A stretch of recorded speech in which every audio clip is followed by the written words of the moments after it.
Good evening, everyone. Welcome to this evening's school committee meeting. We will begin with administrative business, the consent agenda. Would someone like to move the consent agenda? Thank you, Nancy. Is there a second? Second. Thank you, Helen. Okay. Stephen, your vote? Suzanne? Yes. Nancy? Yes. Andy? Yes. Helen? Yes. Valerie? Yes. Mariah? Well, I'll also vote yes. And that brings us to the student reports.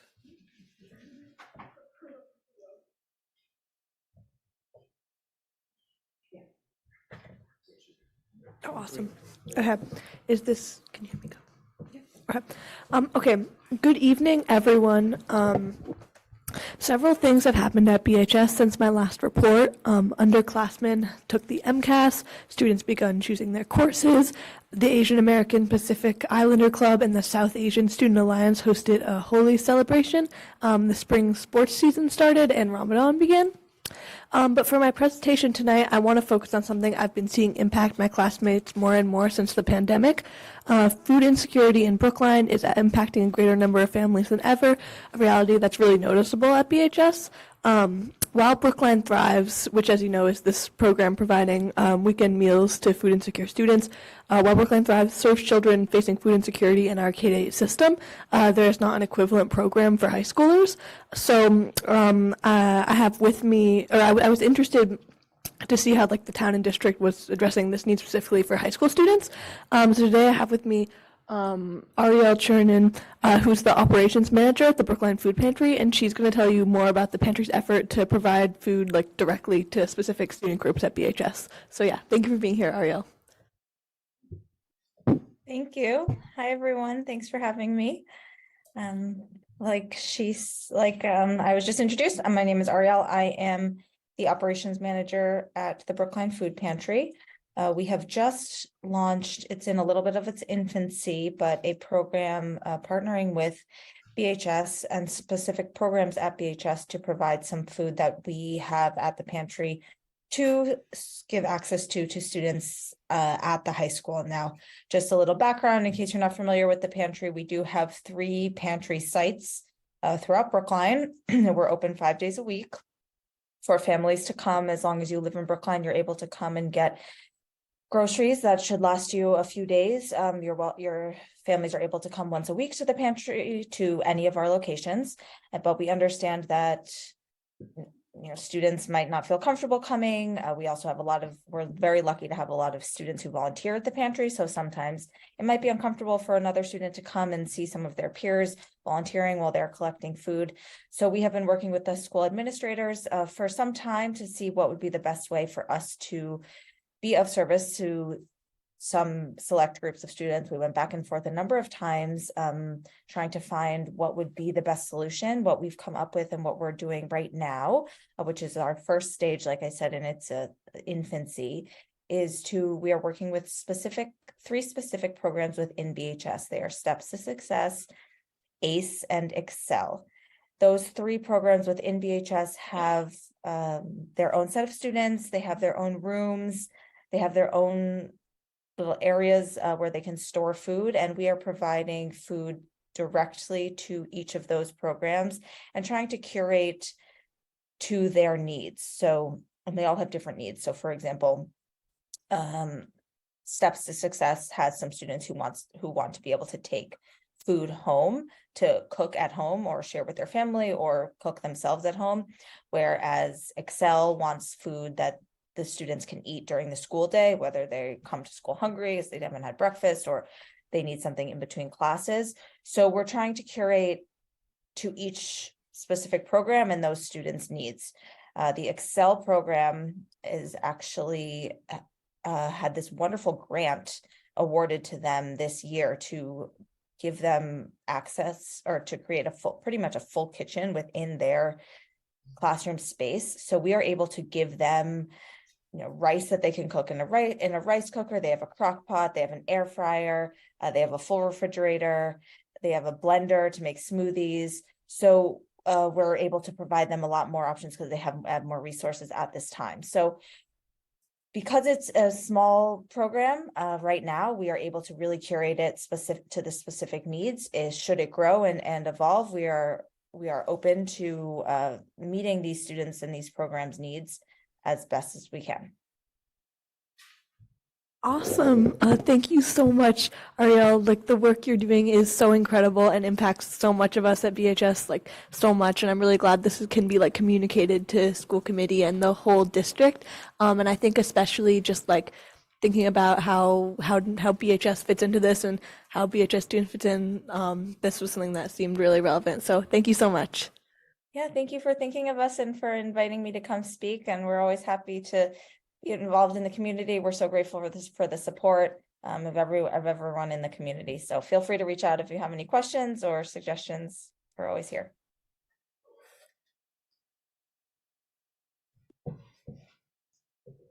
Anything else? No. No? Okay. Any comments, questions? Suzanne? Yeah. Hi, Ariel. It's Suzanne, Ferrisville Ross's mom. Thank you for your work, and thank you, Alice, for bringing Ariel here. I was just wanting a little clarification. Is your program the only program, or is Brookline Thrives also at the high school? So Thrives is not at the high school, which is why we started this program at the high Right. school. Thrives only goes up to 8th grade. So this was our attempt to reach high school students who we found still had quite a need. Yeah. And so in Thrives, they give them a bag of food. Is that correct? Yeah. So And so this is different because they can kind of pick and choose what they want. It's more of a shopping. Yes. So our original idea was to actually have a full-fledged pantry at the high school. And that was the initial idea. It wasn't fully thought through in a way that would work. I mean, it would be very difficult to monitor and manage, and there might be a stigma attached to going, and it'd be hard to track who was going.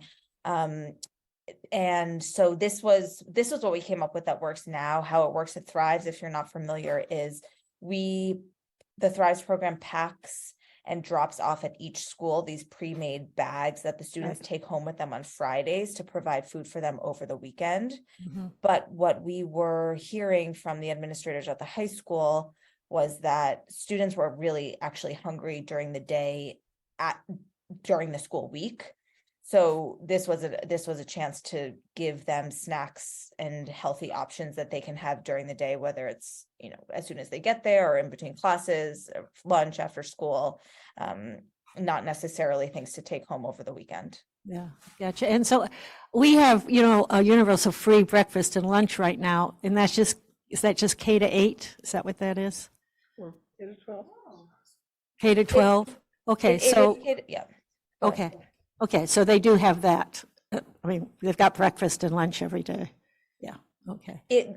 Yes, however, that is if they are taking full advantage of it. What we have learned is that some students, either they don't get there early enough for breakfast, or a whole host of things are happening that's causing them not to take advantage of their free options, or they don't like the options. And so what we were hearing is that, unfortunately, even with the free lunch and breakfast, students are still hungry and can't concentrate in class. Yeah. Thank you so much. Thank you for your work. I appreciate it. I really Absolutely. do. Thank you. Helen? Hi, thank you for all the work that, Ariel?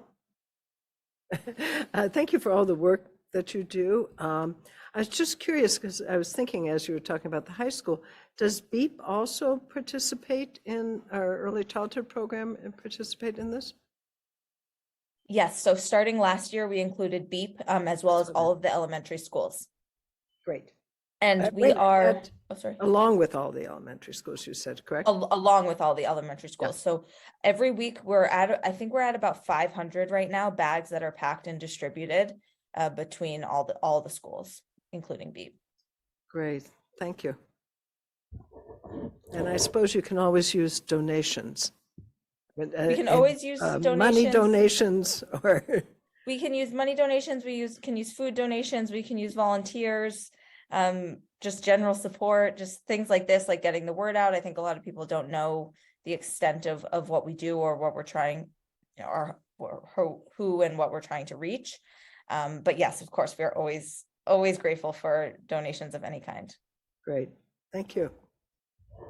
Thank you very much for joining us. That was very informative, and we greatly appreciate the hard work that you do. Thank you And so thank you, much. Alice, for highlighting this. Yes, thank you, Alice. All right, that now brings us to the superintendent's report.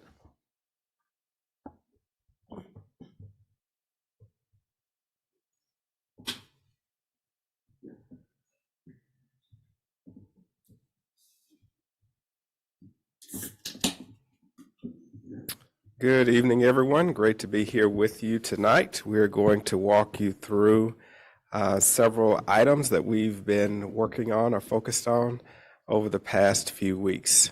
So our agenda for tonight is our community highlights, my school visits, some important dates, and the spotlights on excellence. And before we get into that, we are going to share a special video that our students made for us, and we hope you enjoy.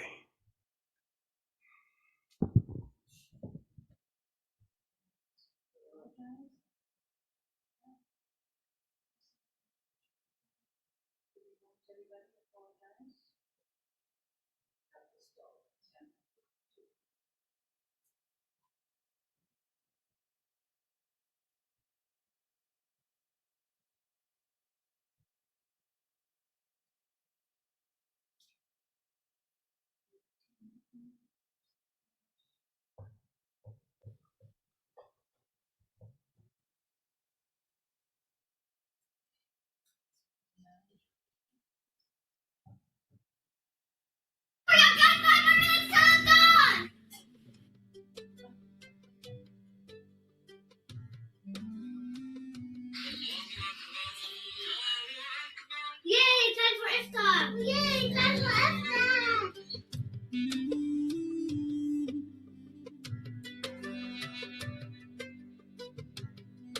Hi, my name is Noor. My name is Slaika. My name is Ahmed. My name is Yusuf. My name is Musa. My name is Basim. My name is Musa. And today we're going to be telling you about Ramadan. In Ramadan, Muslims fast from sunrise to sunset. Fasting means not eating or drinking or doing bad deeds. Muslims fast for the whole 30 days of Ramadan. Fasting is one of the 5 pillars of Islam, alongside believing in God and giving money to those in need, praying and Hajj. We fast to learn how it feels to go hungry, like the millions who go to bed with empty stomachs every night. We also fast to learn self-control. If we can spend a whole day without food and water, we can do anything. In Ramadan, we give charity and feed others. We also read our holy book, the Quran, and pray extra prayers at night. We decorate our houses with moons, lanterns, and stars. To have energy for the whole day, we wake up before sunrise and eat a healthy big meal. At night, we break our fast with dates and water, then eat a tasty meal and yummy desserts. My favorite Ramadan food is a toyah. My favorite food is salad. My favorite Ramadan food is sushi. My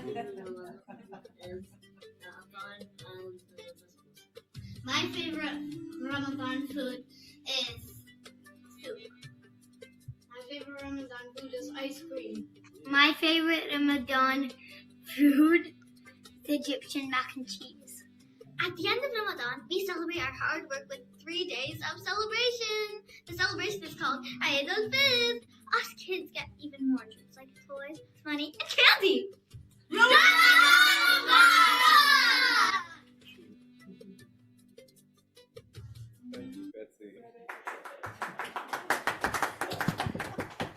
Thank you, Betsy, for setting up that video. The Brookline Asian American Family Network was awarded a $6,000 grant from Brookline Community Foundation to purchase over 400 books representing Asian American Pacific Islanders, authors, illustrators, as well as stories for our 8 K-8 libraries. The school librarians work with BAFN to look at our collections, research the newest and best AAPI books, and develop wish lists. These books will be displayed, read, and reviewed throughout AAPI Heritage Month and in preparation for the town of Brookline's first AAPI Heritage Day, Saturday, May 20th. After a thorough and thoughtful search process led by the interview committee, including parents, guardians, and district staff, and the second round interviews, 2 finalists emerged for the Lawrence principal position.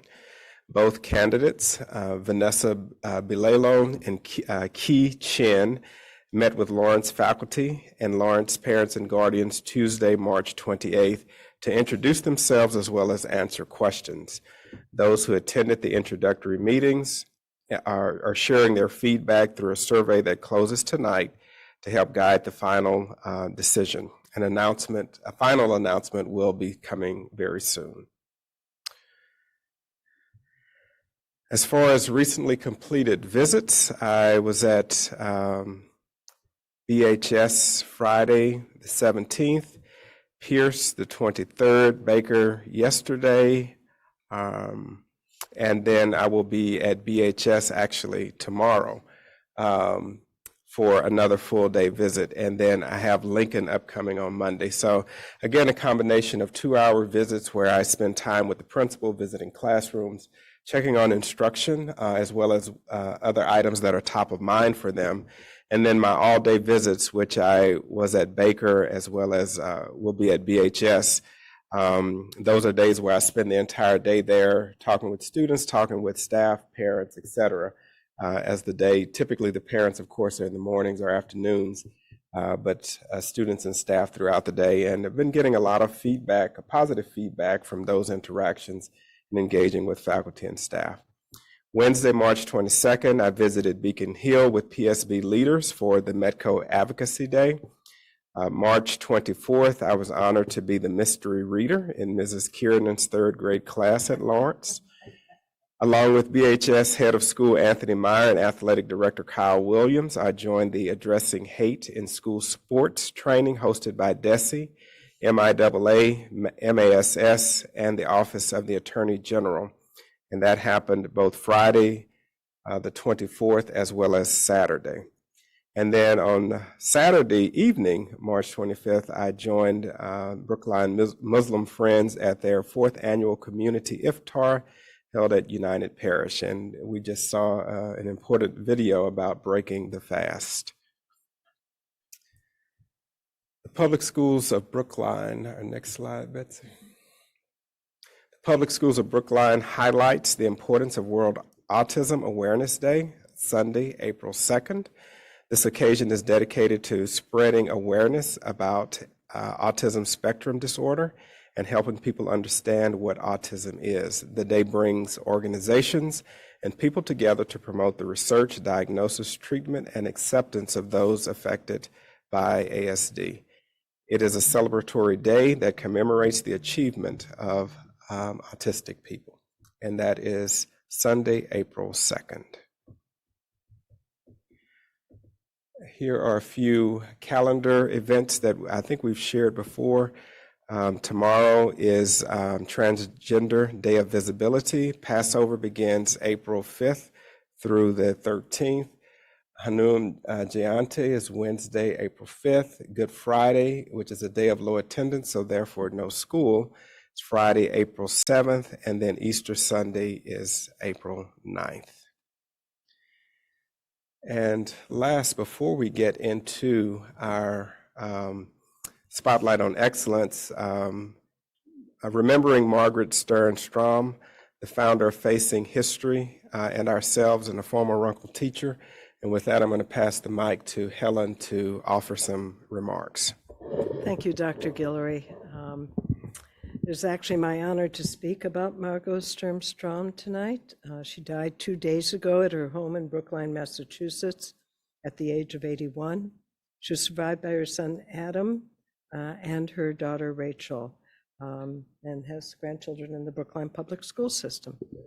Margot Stern-Strom was a true legend. The impetus for what would be her later life work came from being a 7th and 8th grade social studies and English teacher at the Runkle School for 12 years, from 1970 to 1982. Margot drew on the pain of her Jewish childhood in the Jim Crow South of Memphis, Tennessee, to create Facing History in Ourselves, one of the most widely used Holocaust education programs in American schools. In the spring of 1975, according to Facing History, she and fellow teacher Bill Parsons attended a workshop on the Holocaust and realized how little they taught and how little their students knew about the genocide of Jews during World War II. She and Bill decided to develop a classroom course on tolerance and human behavior that would look at the ideas and events that led to the Holocaust. The superintendent at the time, Bob Sperber, supported their idea, and the school committee voted her project coordinator for the Facing History in Ourselves project in 1980. Both Bill and Margot attempted for 3 years in the mid-'80s to get a grant from the U.S. Department of Education, but were denied funding for their Holocaust curriculum, in part because of the consultants who read the grants and were opposed to the curricula because of right-wing groups such as Phyllis Schlafly's Eagle Forum that objected to the program. However, due to persistent congressional support, due to pressure on the Congress for support for the grants, the program finally broke through in 1989 and began to receive federal funds. During the nearly 40 years Strom spent as head of the nonprofit Facing History in Ourselves until her retirement in 2014, its curriculum expanded into classrooms in all 50 states and more than 100 countries. From that single course, first taught in 1976, Strom built and grew Facing History in Ourselves, an international and professional development organization that today reaches 3 million students each year. In her resignation from Brookline in 1982, she noted that she wanted to serve the relationships with Brookline stakeholders who, in her quote, continue to make being an educator the best of all professions. I knew Margot, and I actually went to the Shiva today and spoke to her kids, and the outpouring from different people, different connections in Brookline. Our principal Euclid was there because he was friends with her son. They went to school together. So it's great, with great sadness that I give this report. Thank you. Thank you, Helen. And finally, we want to turn the spotlight on excellence to the Brookline High School Physics Circuit Project. March 17th, I had the honor of joining our 9th grade physics students and teachers as they shared or presented their circuit projects. Students had to build an extremely complex circuit project from scratch in which at least 6 holiday bulbs lit up dimly and brightly, utilizing series parallel circuit design, and that turned on and off many possible challenge switches. The challenge was simple, but the broad array of solutions were a testament to the creativity and inventiveness of the class of 2026. The educators and students had enormous enthusiasm and pride in their work. I was impressed with all of the projects and therefore am pleased to shine the spotlight on excellence tonight on this exciting, engaging, and collaborative experiential curriculum work. Joining us this evening are Ed Weiser, Chair of the BHS Science Department, and BHS Physics teacher Julia Magnan and Jennifer Spencer to tell us a little bit more about this great work. I'll now turn the microphone over to Ed. And before doing that, we asked the students about how excited they were, what was the most exciting point. And a few of them had the pleasure of generating smoke and sparks from some of the circuits that they created. So, but outstanding projects. I was thoroughly impressed with what the students put together and the thoughtfulness in which the educators challenged them at this level. So with that, Ed. Thank you, Dr. Guillory. Yeah, and thank you for coming by to see what we had to to offer, and to Suzanne and to Helen too. It was great to see you there. And also, Dr. Gurley, thank you for noting that that's how the kids learn. Yes, when they cause fires. Because it was interesting because we did a lot of work to make sure that kids understood short circuits, so they knew exactly what was going on right away. But nonetheless, the circuit project, this is something that we've been doing through many iterations over the years, and it's so much better than the pre-made kits that we have had from vendors over the many years because they try to make their kits foolproof, and they're never 100% foolproof, even our own. But it all started with this Build a Kitchen project. It was a pilot in one section many years ago, and then it grew to all of the teachers doing it in a full group with them. It was a great project with some creativity. And then during COVID, we actually sent home at least 500 kits, little Ziploc bags with some batteries, some light bulbs, and we did our best with that to the current iteration which is now a true experience in this experience-based learning unit. And see, and Julia, are you ready to go? Oh, we can't hear you. Nope. Hello, how's that? Good. Thank you so much. Yeah, it's come along a really long way, and really the point I wanted to make was we kind of started with this hypothesis a bunch of years ago, 6-7 years ago, where we were like, what if we take an entire unit and completely flip it on its head, and instead of starting with like, here's a light bulb, here's how you light it, what if it's just mess around with some stuff, play with these things. How can you make a light bulb light? And then how can you combine multiple bulbs to be dim and bright? And oh, by the way, those have names, series and parallel. And then through this sort of engineering project, it almost makes kids, or forces them maybe perhaps, to want to learn some of the well, why does it work this way? And when I pull bulbs from our many donated strands, why does it work this other way? And so that layers the mathematical sort of treatment on top of it. So it's really become this one unit where we use the project to sort of teach all through the unit. And so we really have worked hard on making something that is so fun, but also really challenging, that students want to learn the physics. And so what do we do to be able to help them and support them through that process is, one, we put them in teams of kids. So they work collaboratively with each other, but they have their own responsibility. So they are responsible for their own bulbs. They're responsible for explaining how they work, for making them work, and also for putting together what we've referred to as the challenge switches. And these are made from cardboard, paper clips, brads. These are, basic and recycled materials. And we challenge them to make switches that they see in their everyday lives, things like push button switches or slide switches, or a switch that turns on one end of the hallway, and then you turn it off on the other end of the hallway. And then students will come up with some crazy creative ideas for different kinds of switches. One group this year came up with a switch to basically have a swing from a tree that then lit a bulb as it crossed through the center. It was a pendulum switch. Another student decided to make a clock and was really wedded to this idea of making a clock where you turn the dial to turn the hours all the way through.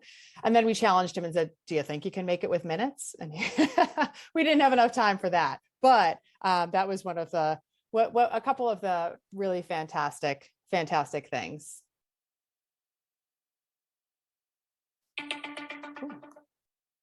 Julia, heading over to you. Oh, thanks.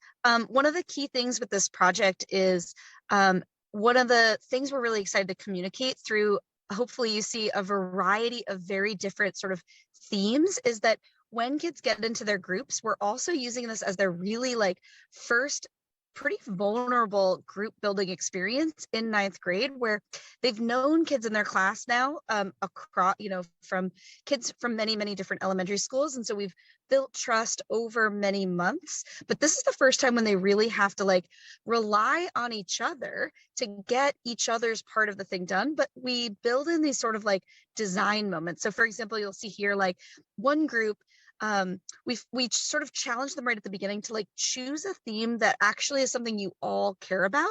And so it's this almost team building experience where this group on the left, for example, decided, well, we love like carnivals, and like, wouldn't it be amazing and authentic to create, sort of like a day or a carousel or something that when it turns, these lights turn on because it's something we all care about. Or on the right, I can't even imagine what this might be, but perhaps like climbing a mountain with some crazy animals. And so what's amazing about it is they're undergoing this like trust building, team building experience through the design. But then we asked them to almost reflect on it. I'm happy to show you the next slide too. Afterwards, we almost asked them to reflect on the experience. And what so many kids say afterwards is, you have to really trust your people that they're going on their own path. And while I might have like drawn my circuit diagram first, figured that out, used a tool or a sim to figure out what I need to do and then just built it, other kids take this longer process, and yet we all get to the same place in the end. So it's kind of this beautiful, messy, very, sort of engineering design process that's iterative, and yet we all get to a same place and not in the same order. Right. And so on one of the next slides, there's a video of a student who, oh, there it is, perfect. Kid loves Baltimore Orioles, and they built a strike counter. So see if that plays well. Oh, shoot. Hold on a second. Let me see if I can get it. Thank you. Like that. And then here's a number 2. And then number 3 like that. No, that's fabulous. Thank you. Love that. Super creative, and that teamwork is what pushed it to that next level. And there was a lot of good circuitry going on in there.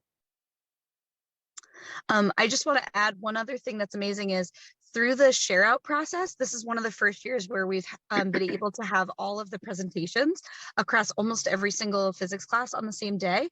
And so it's amazing to like, even after kids have gone through this massive design process on their own and seeing their group members parts of the project, seeing them go up to each other and say, whoa, I didn't even know you could do that. How do you do that? And then having this like physics level sort of dialogue on like, well, how did you build a switch that works in that way, or that turns on these bulbs in that way, in this way that they almost have this new language through their experience of the project to also further understand each other's really like creative and challenging ideas.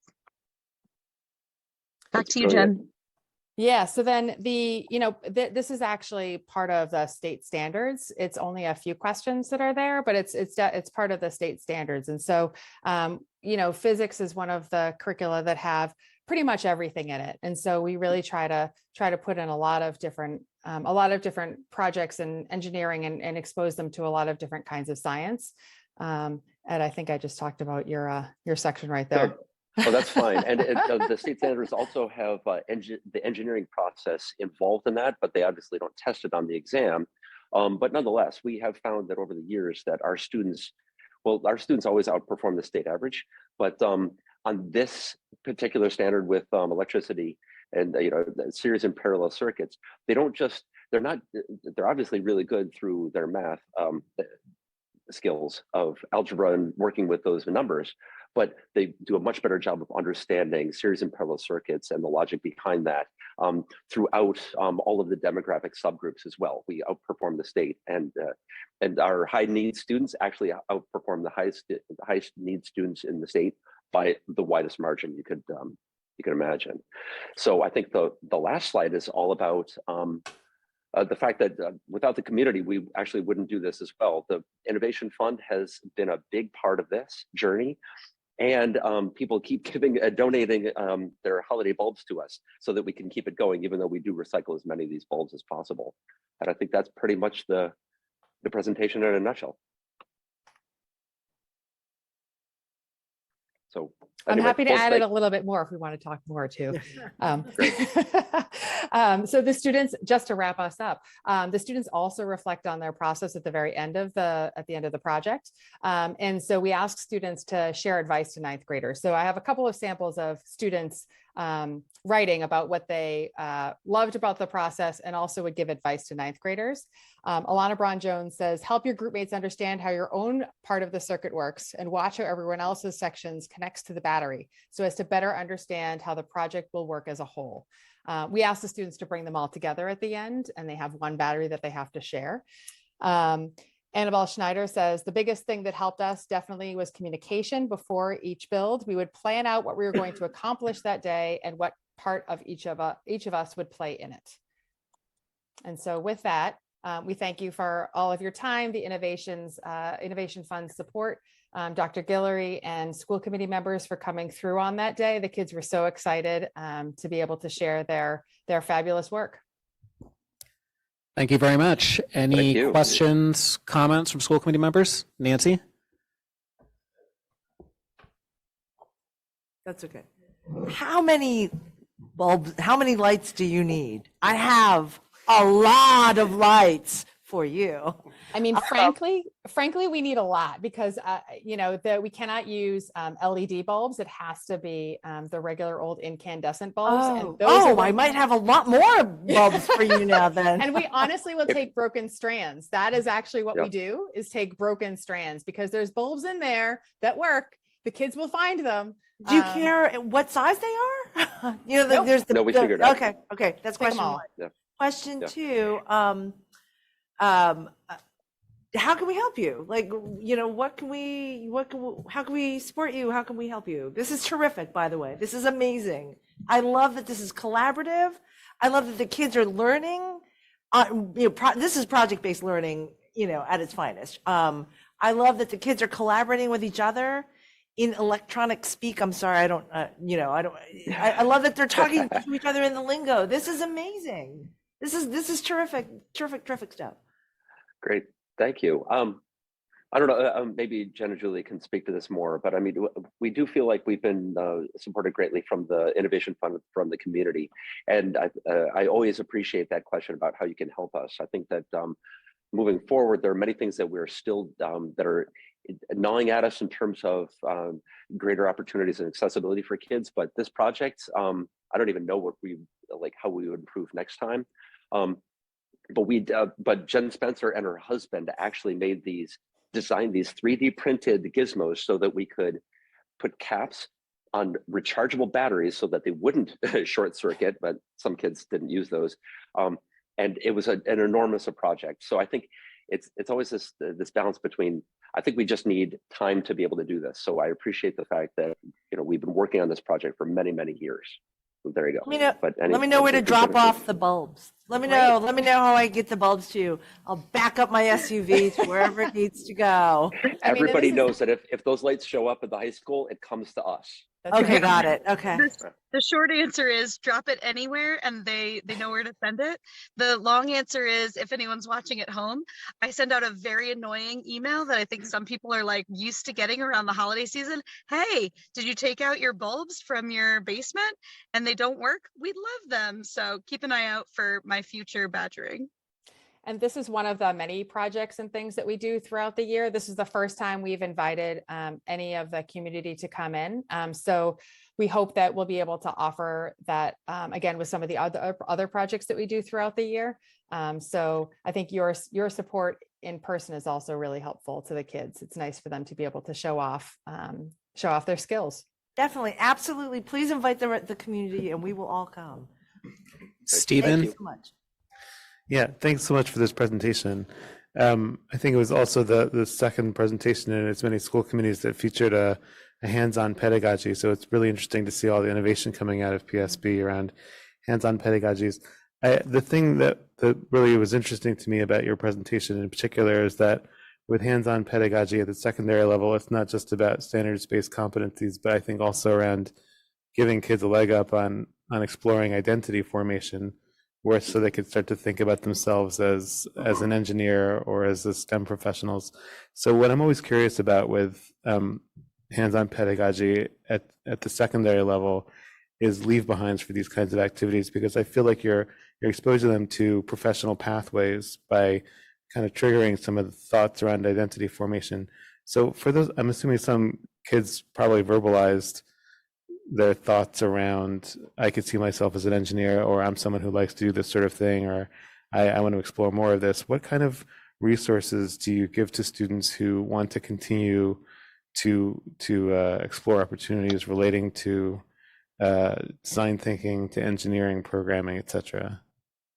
Well, so we're so lucky to Very have cool. an incredible list of like just incredible course selection. So through this project, we do a lot of dropping of like, hey, if you love coming in for an hour a day and like building and creating and designing and struggling and succeeding, like take our engineering classes. Aubrey Love does incredible things with both 9th grade, 10th grade students, and then this amazing sort of like 11th and 12th grade block and a half long course. So that's just like opportunities at the high school, as well as our incredible visual arts department, who has a lot of opportunities. And Ed does an Absolutely. incredible job, although I don't know that he'd say it, like curating a lot of summer opportunities and putting that up We're working on on it. our BHS Science website and sending it out through the sort of Canvas announcement channels that students check daily. So we do a lot of work on trying to get kids into places around here in Boston and our greater community.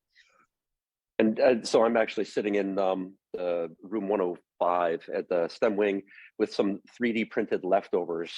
Here's a whole 3D printed, it's a little bit of chainmail. It's very complicated. And they start with making a switch plate, but this is my favorite, 3D printed flower. It's beautiful. And I think Jen would be pretty upset if I didn't also use your question as an opportunity. Thank you so much to also say, like, while this project is an incredible engineering project, we also do a lot of skill building around skills that, again, aren't necessarily part of the standards, specifically around programming. So we start our kids in the very early, parts of the year, getting them to get comfortable with spreadsheets, not just for data collection in terms of tables, but in terms of writing functions to do mathematical analysis for them. And again, not just like using them to make graphs, but actually like do large data set computations. And so the more we look at this as like an iterative skill that we try to build opportunities on in the rest of the year. And it's amazing to see like how many times kids will be like, ugh, I don't want to calculate this. I'm just going to whip out a spreadsheet and get, like a computer to calculate all of this for it.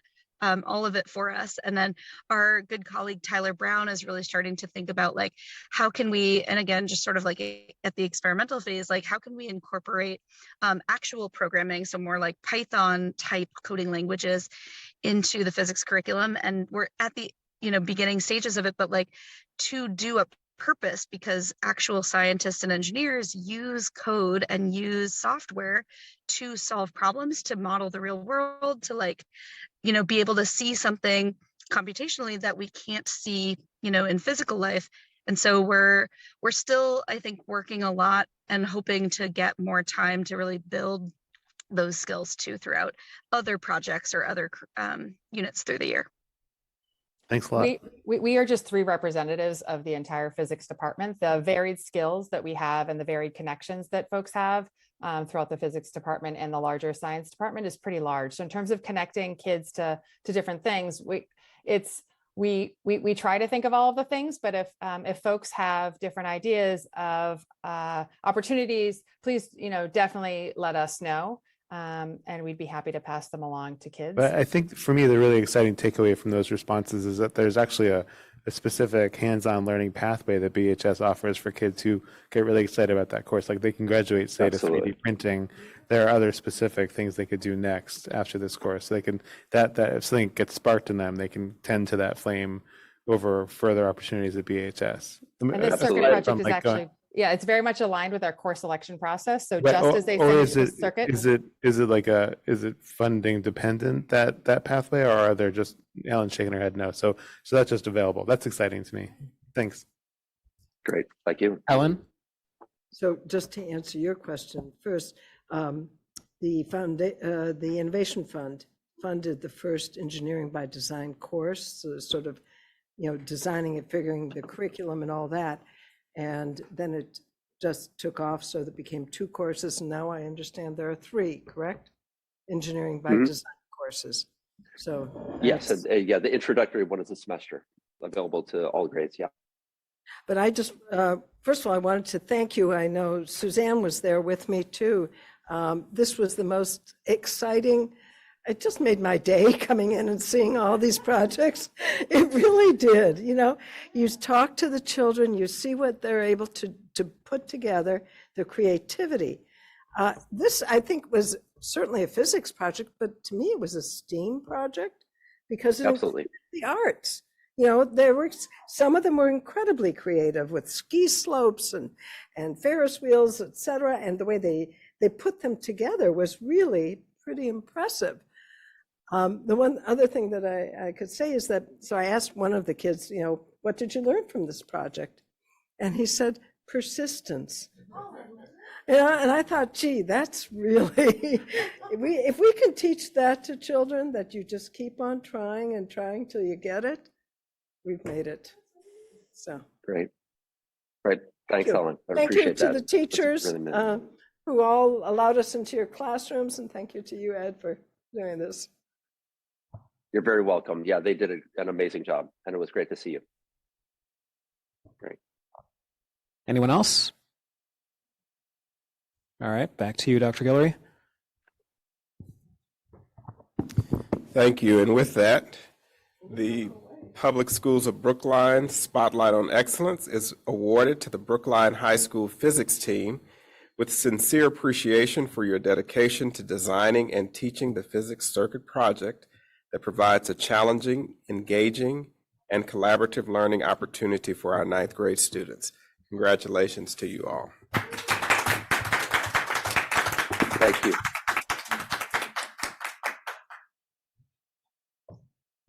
I really appreciate it. Thank you for joining us and for that presentation. And next up, we have public comment, and no one has signed up for public comment. So we will then move on to presentations and discussions of current issues, using data to support instructional objectives. And first up will be a panorama update. Good evening, Chair Perlman, members of the school committee, and Dr. Guillory. I'm delighted to introduce Dr. Matthew Dubois, our Assistant Director of Guidance, Clinical Services, and Social Emotional Learning, who will present on students' social, emotional, and mental health. And then Michelle Herman, Senior Director of Teaching and Learning K-8, who will present on the Fall-Winter Literacy Screener M-Class. These data offer the district valuable information to support instructional decision-making. Having a pulse on students' academic and social emotional needs shines a light on the core of our work. We have a total of 75 minutes for both presentations. So I'd love to now introduce Dr. Matt Dubois. Thanks, Grace. I'm going to share my screen. And I just want to sort of call out Julia and Jen for sort of describing the work they're just doing in the classroom. We talk a lot about this idea of embedding SEL into academic instruction, and Julia and Jen just gave a beautiful example of what that can look like. As Grace said, I'm going to give an overview of our most recent round of universal screening, and I'm really appreciative of being able to have time this evening to do so.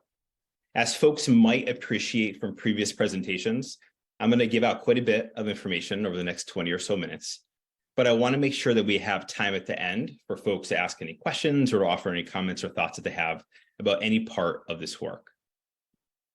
As a reminder, these are the 6 areas that we measure within our universal screening work. For time this evening, I'm going to really narrow our focus to school belonging, to supportive relationships, and more specifically on the percentage of kids who can identify a safe adult at school. And then I'll offer some updates regarding kids' experiences of both unpleasant and pleasant emotions. What I also want to offer is that we're going to narrow the focus to grades 3 through 12. So in those grades, kids are self-reporting about their experiences at school, and they complete that survey in the fall, the winter, and the spring. And so the reason why we measure these areas, because they give us a really, really good understanding for kids' overall mental health and their overall social and emotional development. And we know that each of these areas, they impact kids' ability to do well in school. When we take a step back and we sort of think, what is it that we want to know about kids' mental health? What do we know? What do we want to know about their social and emotional development? We need to be really interested in understanding their social and emotional skills. We just talked a little bit about persistence, super important skill. We want to know kids' ability to form really healthy and meaningful relationships. We want to know kids' ability to feel a really intense, unpleasant emotion and to navigate it skillfully. We also want to have a really good understanding of kids' emotional experiences. And as we're looking at that, we want to have a good understanding of both pleasant emotions, so feeling excited, feeling happy, feeling hopeful, and then also kids' experiences of unpleasant emotions, like feeling worried or frustrated and lonely. And then finally, we need to be deeply interested in understanding kids' access to protective factors, things like having strong school belonging, having a safe adult at school. What we're increasingly understanding is that when kids experience challenges within the context of protective factors, they're far more likely to navigate those challenges in such a way that they come out the other side of them with stronger skills. So that is really, really fundamental in understanding kids' experiences. Within our schools, our school teams are using all of the data from the universal screening to understand how to support kids better. The two areas that gain the most amount of focus within our schools right now are around school belonging and kids being able to identify a safe adult at school. And what I want to offer is that we are on really strong ground to be focusing on and to be prioritizing these areas. What we know from research, and certainly from lived experience, is that school belonging and supportive relationships have this really meaningful influence on academic performance.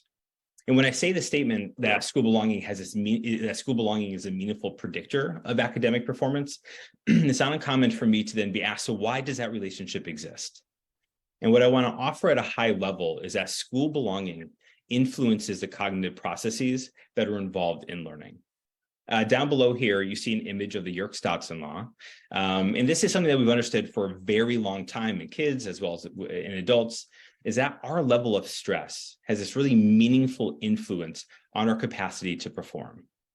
When we apply this to the classroom, what we're really sort of thinking about is that kids' level of stress, their emotional experiences in the classroom, and their capacity to learn.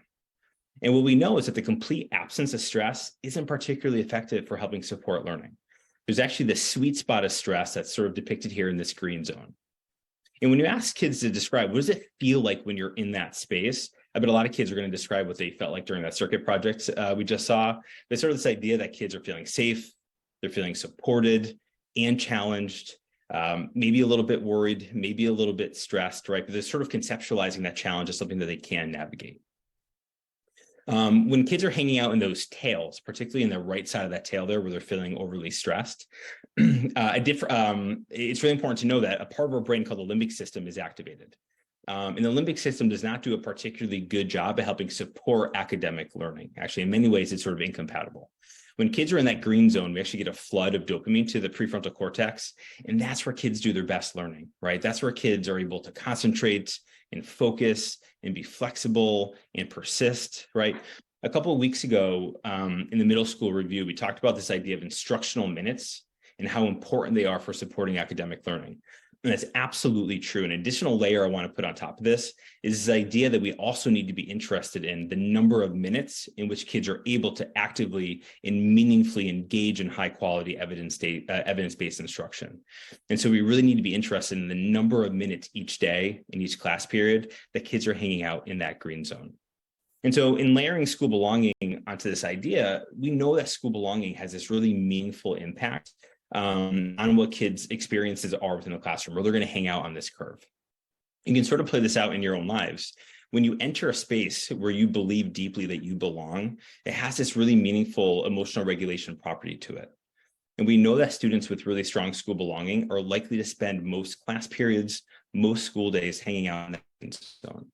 In contrast, when you walk into a space where you're questioning your belonging or you feel like you don't belong, you're very likely to hang out in those tails. And so it's going to have this really meaningful impact on your ability to benefit from instruction. Where you are on this curve is also going to influence how it is that you perceive, interpret, and respond to challenges. As we just saw within the work that Julie and Jen just did, we want to challenge children. That is incredibly important for learning and for supporting skill development.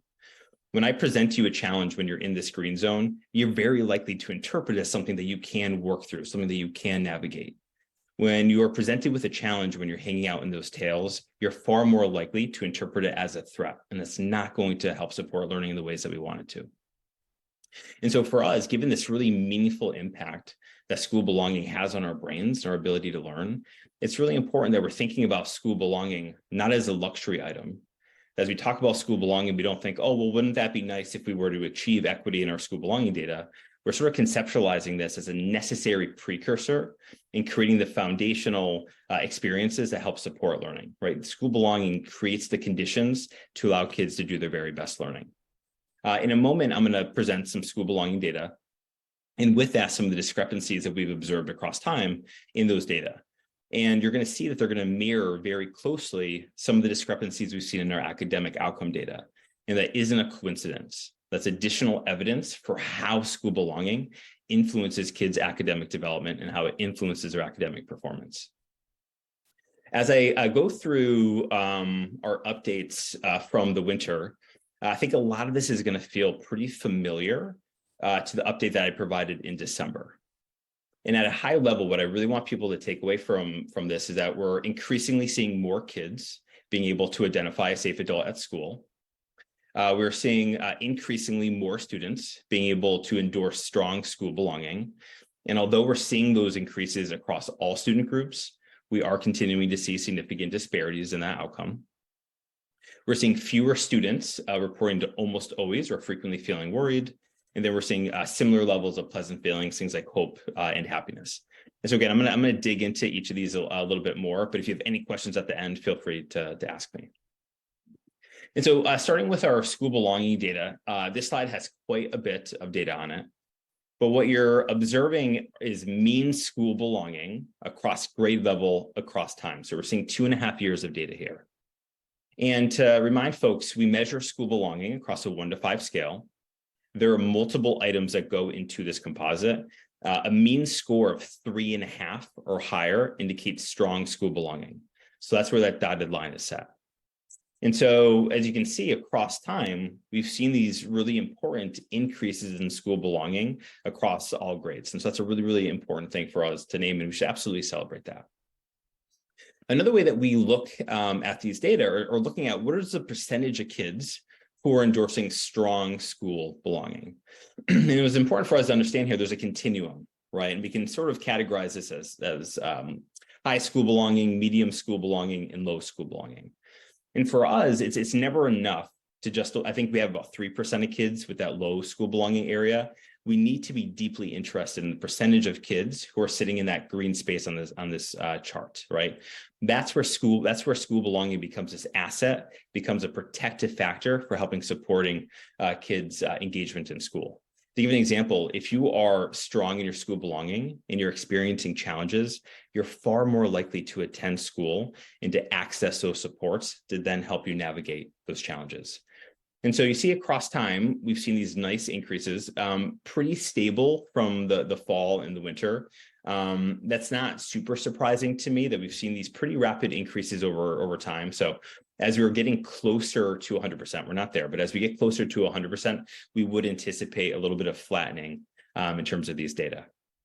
What I also want to offer, and this is going to apply to multiple pieces of data that we look at, there isn't necessarily a gold standard in terms of the percentage of kids that we want to be sitting high in these areas.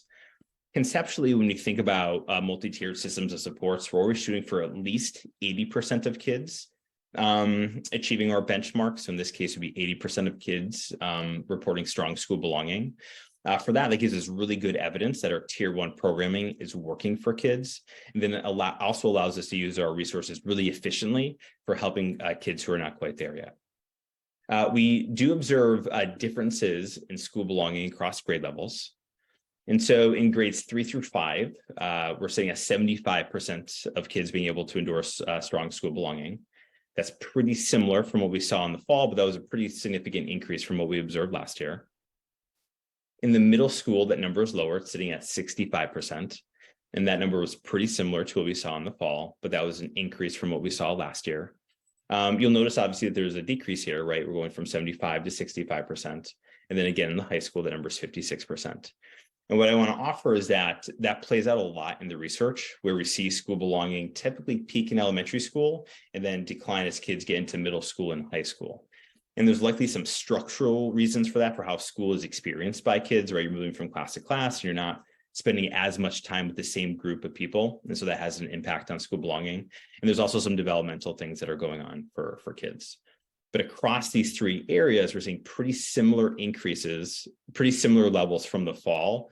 But again, in the fall, we observed these nice increases from last year.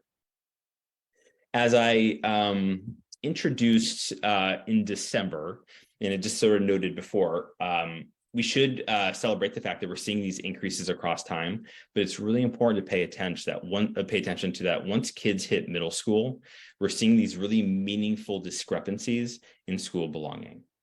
And so you see here that we're seeing these differences based on race and ethnicity. We're seeing that based on participation in STEPS and in special education and in MECO. And again, here, a lot of these discrepancies we've talked about in relation to our academic outcome data. And again, we're seeing it here with our school belonging data. And what I want to offer is, I know Janae in this space and Hey Young have talked about school belonging in terms of their equity work. And this is a really important space where there's intersectionality with social emotional learning and equity. And it's a space that we talk about a lot because we know that in many ways, it's sort of the North Star in understanding how this impacts kids' ability to benefit from instruction. And so this is a thing that we're going to continue to work at for all kids. In going into having a safe adult at school, the way that we measure this question is that we ask kids, if you have a challenge, is there an adult at school that you can go to? And after students answer that question, if they say yes, we ask them to identify who those adults are. And it's great to see kids oftentimes naming multiple adults. And then those adults we really want to make sure are available for kids when they're experiencing a challenge. And so we see, particularly last year, in regard to the year before that, we saw these nice increases in our safe adult data. Right now, we're sitting at 75% of kids across the district are able to identify a safe adult at school. And we do see some differences in these data across student groups. And so to celebrate, kids in STEPS, kids in special education, kids in MECO are more likely to be able to identify a safe adult. When you look at those data and sort of see who are kids identifying, it's really common for them to be naming adults within their programs or adults who are providing them support. And so it's this really good evidence, this is really good feedback on the power of those supports for kids. On the inverse of that, we are observing kids who are AAPI and kids who are Latinx being slightly less likely to be able to identify a safe adult. And when we think about why that might be, we know that the percentage of kids in our buildings who are AAPI, kids who are Latinx, that does not match the percentage of adults in our buildings who are Latinx and who are AAPI. And so I know Janae has talked about the importance of hiring and maintaining educators of color and educators who are AAPI. And so this is additional evidence on the potential power of what that work can do for kids. We do observe some differences in our safe adult data across grades. So in grades 3 through 5, we're sitting at 82% of kids. And again, as we're getting closer to 100%, and that's our aspirational goal, as we get closer to that, we're going to expect a flattening of these increases across time. But right now, we're sitting at 82% for grades 3 through 5. In middle school, that number is 70%. And in the high school, that number is 74%. It was pretty interesting to see within our high school data. I didn't break it down here, but typically in 9th grade, because all the adults in a child's life is new, that's typically where we see the greatest dip in kids being able to identify a safe adult. But by the time kids get into 12th grade, it's approaching like 80% of kids are once again able to identify a safe adult. And so that's the power of the relationships that a lot of kids are forming within the high school across time. All right, and so the last 2 areas I'm going to talk about are kids' experiences of unpleasant feelings and pleasant feelings. As we're teaching kids about their emotions and we're helping kids develop healthy relationships with their emotions, we really want kids to understand that occasionally feeling moderate levels of unpleasant emotions is really normal, it is really healthy, it is really important for kids' development. We want kids to understand and really appreciate that when we think about positive mental health, we're really talking about this idea that you're having emotional experiences that are matching the situation, both in intensity, so how big the feeling is and how long it lasts for. When we start becoming worried for kids, sort of using an emotion word there, are when kids are reporting to almost always or frequently feeling unpleasant emotions for durations that last 2 weeks or longer. We know that that chronicity of unpleasant feelings can really have a negative impact on kids' functioning. And so when we look at these data, we see that those experiences, those chronic experiences of unpleasant feelings, are not equally distributed across students. And so there's a lot of information there, right? So we're seeing some differences, again, based on race, based on participation in MECO, special education, STEPS, being an English learner. And so thinking about why that might be, we're sort of thinking that there are probably some additional stressors that are going on for kids, both potentially at school and outside of school. In thinking about, and so within this area, we measure things like worry, feeling lonely, feeling sad, feeling frustrated. The feeling and the emotion that we've thought a lot about over the past 3 years with kids are experiences of worry and anxiety. We've definitely, as a nation, seen increases in those areas. For us, when we're looking at the percentage of kids who are reporting to almost always or frequently feeling worried, in grades 3 through 5, the number is at 10%. That is very similar to what we saw in the fall, but in the fall, we observed a decline from what we observed last year. In the middle school, that number is at 18%, which was a slight decline from the fall, which was a decline from last year. And then at the high school, the number is at 34%. Again, it's a very slight decrease from the fall, which was a decrease from last year, right? And so overall, we are observing some decreases in the percentage of kids who are reporting to almost always or frequently feeling worried. And then again, as we're sort of thinking about this overall understanding of a kid's mental health, we need to be just as interested in their experiences of pleasant emotions. To give an example, if you're a kiddo who is often worried, but at the same time, you're often hopeful, that's a much better place to be in than if you're feeling really anxious, really worried, and you're not hopeful. So when you think about kids in reporting to almost always or frequently feeling these unpleasant emotions, again, we're seeing very similar differences in what we observed for unpleasant emotions, right? So there's differences in things like feeling loved and feeling safe and feeling happy and feeling hopeful. And again, when we're thinking about why they might be, we're sort of thinking it's probably some environmental things that are going on for kids, again, potentially at school and outside of school. And what I want to offer is that these are data that school teams are really responding to, right? So when a child's reporting that I am almost always worried, I'm not feeling hopeful, I'm not feeling happy, these are data that school teams are using to provide kids additional support. So in breaking down two feelings I sort of want to comment on here, in grades 3 through 5, we see almost 80% of kids reporting to almost always or frequently feeling happy. And that's been pretty stable across time. You see only 2 data points here for hopefulness. And the reason for that is that tends to be a more abstract emotion for kids to comment on. To address this, we introduced a mini lesson that kids go through before taking the survey to help them answer this question. And so about 60% of kids report to almost always or frequently feeling hopeful in that grade band. Moving to the middle school, 76% of kids almost always or frequently feeling happy. Relatively similar, a slight decrease from the fall, but that's an increase from last year. And then feelings of hope are maybe slightly up this year relative to last year. And that's number is sitting around 60%. And then finally, in the high school, it's around 70% of kids reporting to almost always or frequently feeling happy. Really similar to what we saw in the fall, but that was a slight increase from what we observed last year. And then feeling hopeful is at 56% of kids. And that's been pretty static across time. So that's a ton of information to sort of collapse it. So what we're observing are increases in protective factors. That's really, really important. We're seeing some decreases in unpleasant feelings. Pleasant feelings pretty steady. But I really want to sort of drive home here is that even if emotional experiences remain unchanged, and we're dramatically increasing access to protective factors, that's a much better place to be in. Now, ideally, right, we're addressing both at the same time, but although we still have a lot of work to do, we are sort of moving in the right direction for kids. A couple of limitations I do want to note here.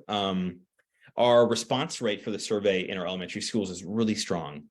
In most schools, we're sitting around 95% of kids are taking the survey. When I offer that number to colleagues in other districts, they're really jealous that we're able to achieve that. And I think this is really important comment on how important people believe this survey is and how useful they feel like this information is in supporting kids. What is always the case when you do universal screening district-wide for all grades, we do have a lower completion rate at the high school. And so that number is around 65%. Myself and Emily McGinnis, who runs the advisory program, we were thinking a lot about continuing to really help kids understand why they're being asked to complete the survey, and really helping them understand what we do with the information and how it's so important that their voices are being heard as we're sort of building supports. And so we're really continuing to think about how we can support kids to take the survey. When I dig in to think about who is taking the survey and who isn't, I haven't found anything yet that is super predictable in that. And so I do have some comfort in generalizing those 65% of kids to the general BHS community, but that is something that I want to continue to look at. What I also want to name, and this is really important, is that we do not have disaggregated data for students who are LGBTQ+. And that's important for a variety of reasons. It's really important that we have a really accurate understanding of their experiences at school, and that's going to help inform what supports they might need, and then allows us to evaluate the impact of those supports across time. What I do want to offer is that in May, students in middle school to the high school are going to compute behaviors. Youth is many of the same areas that I just described here, and students are able to offer information about sexual. We're going to analyze those data in summer, and I'm sure at some point offer updates to the community about that. And so as I mentioned, schools are increasingly really comfortable in using these data to support students. It's really common for school counselors and for teachers to look at look at their whole class data, and then to use that information to really drive their tier 1 SEL support. So for example, if they observe they have 8 in their class who all have needs regarding emotional regulation, that's then going to inform what their tier 1 SEL instruction looks like. We also share out information within a lot of adults within the building about which kids are able to identify a safe adult and which kids aren't. And there's a lot of teacher-led interventions that are really meant to help kids identify classroom teachers as their safe adult. Really common within our schools for our clinical staff to use this information to identify kids who can benefit from therapeutic groups, so like a social skills group or a worry group. And then we're using this information to help identify kids who need individual counseling. The last thing. You're on the past slide, and yeah, Val? You can go back to the other slide. This one? Nope, sorry. The one where I think you were talking about YRBS data, Yep, but this one, yep. couldn't really, your audio was off, so we couldn't. Oh, sure. Yeah. So sorry. So I will repeat that. Yeah. So what I mentioned here is that we do not have disaggregated data for kids who are LGBTQ+. And that is really important, right? So we want to be able to have this information to understand and really to inform the supports that we're offering kids, and then to have a really good understanding of the impact of those supports across time. And so in May, we're going to administer the Youth Risk Behavior Survey to students in middle school and in high school. And that survey measures many of the same areas that the universal screening the data I just offered measure. And then students are also able to offer data about their gender and sexual identity. And so we're going to be able to disaggregate these data in really powerful ways. And I'm hopeful to be able to present that information to the larger school community so we have a really good understanding of those kids' experiences. So the final thing I just want to name here is that what's sort of interesting to me, so on March 12th, 2020, so the day before things shut down, I was actually sitting on a panel, and the panel was about the mental health crisis that we're currently in with kids. Then obviously the next day, everything shut down. And so the pandemic certainly didn't introduce the mental health crisis that we're in, but it has absolutely intensified it. And the intensity of the needs of our kids in our buildings with the highest level of social and emotional need have never been higher. The investment that we've had in our adjustment counselors has been so pivotal, and so critical in allowing us to meet the needs of all kids. And what I want to offer is that because we have our adjustment counselors supporting kids with the highest level of need, that allows our school counselors to do a really important work within tier 1 SEL instruction, and to really be thinking about preventing challenges with kids. As we're thinking about meeting this moment and in the years to come, it's really important that we're both thinking about prevention and response. really want to be thinking about these experiences that can help prevent more significant social emotional challenges in kids. Then when those challenges do emerge, that we have the resources to respond to them. And so the way that our clinical teams are built right now, it's really allowing us to both do that prevention work and that response work. And so I know I just presented a ton of information. It sounds like I may have cut out a little bit too. So if any folks have any questions about anything I presented, feel free to ask, and I'll stop sharing. All right, thank you very much for that presentation. Who would like to go first with questions or comments? Stephen?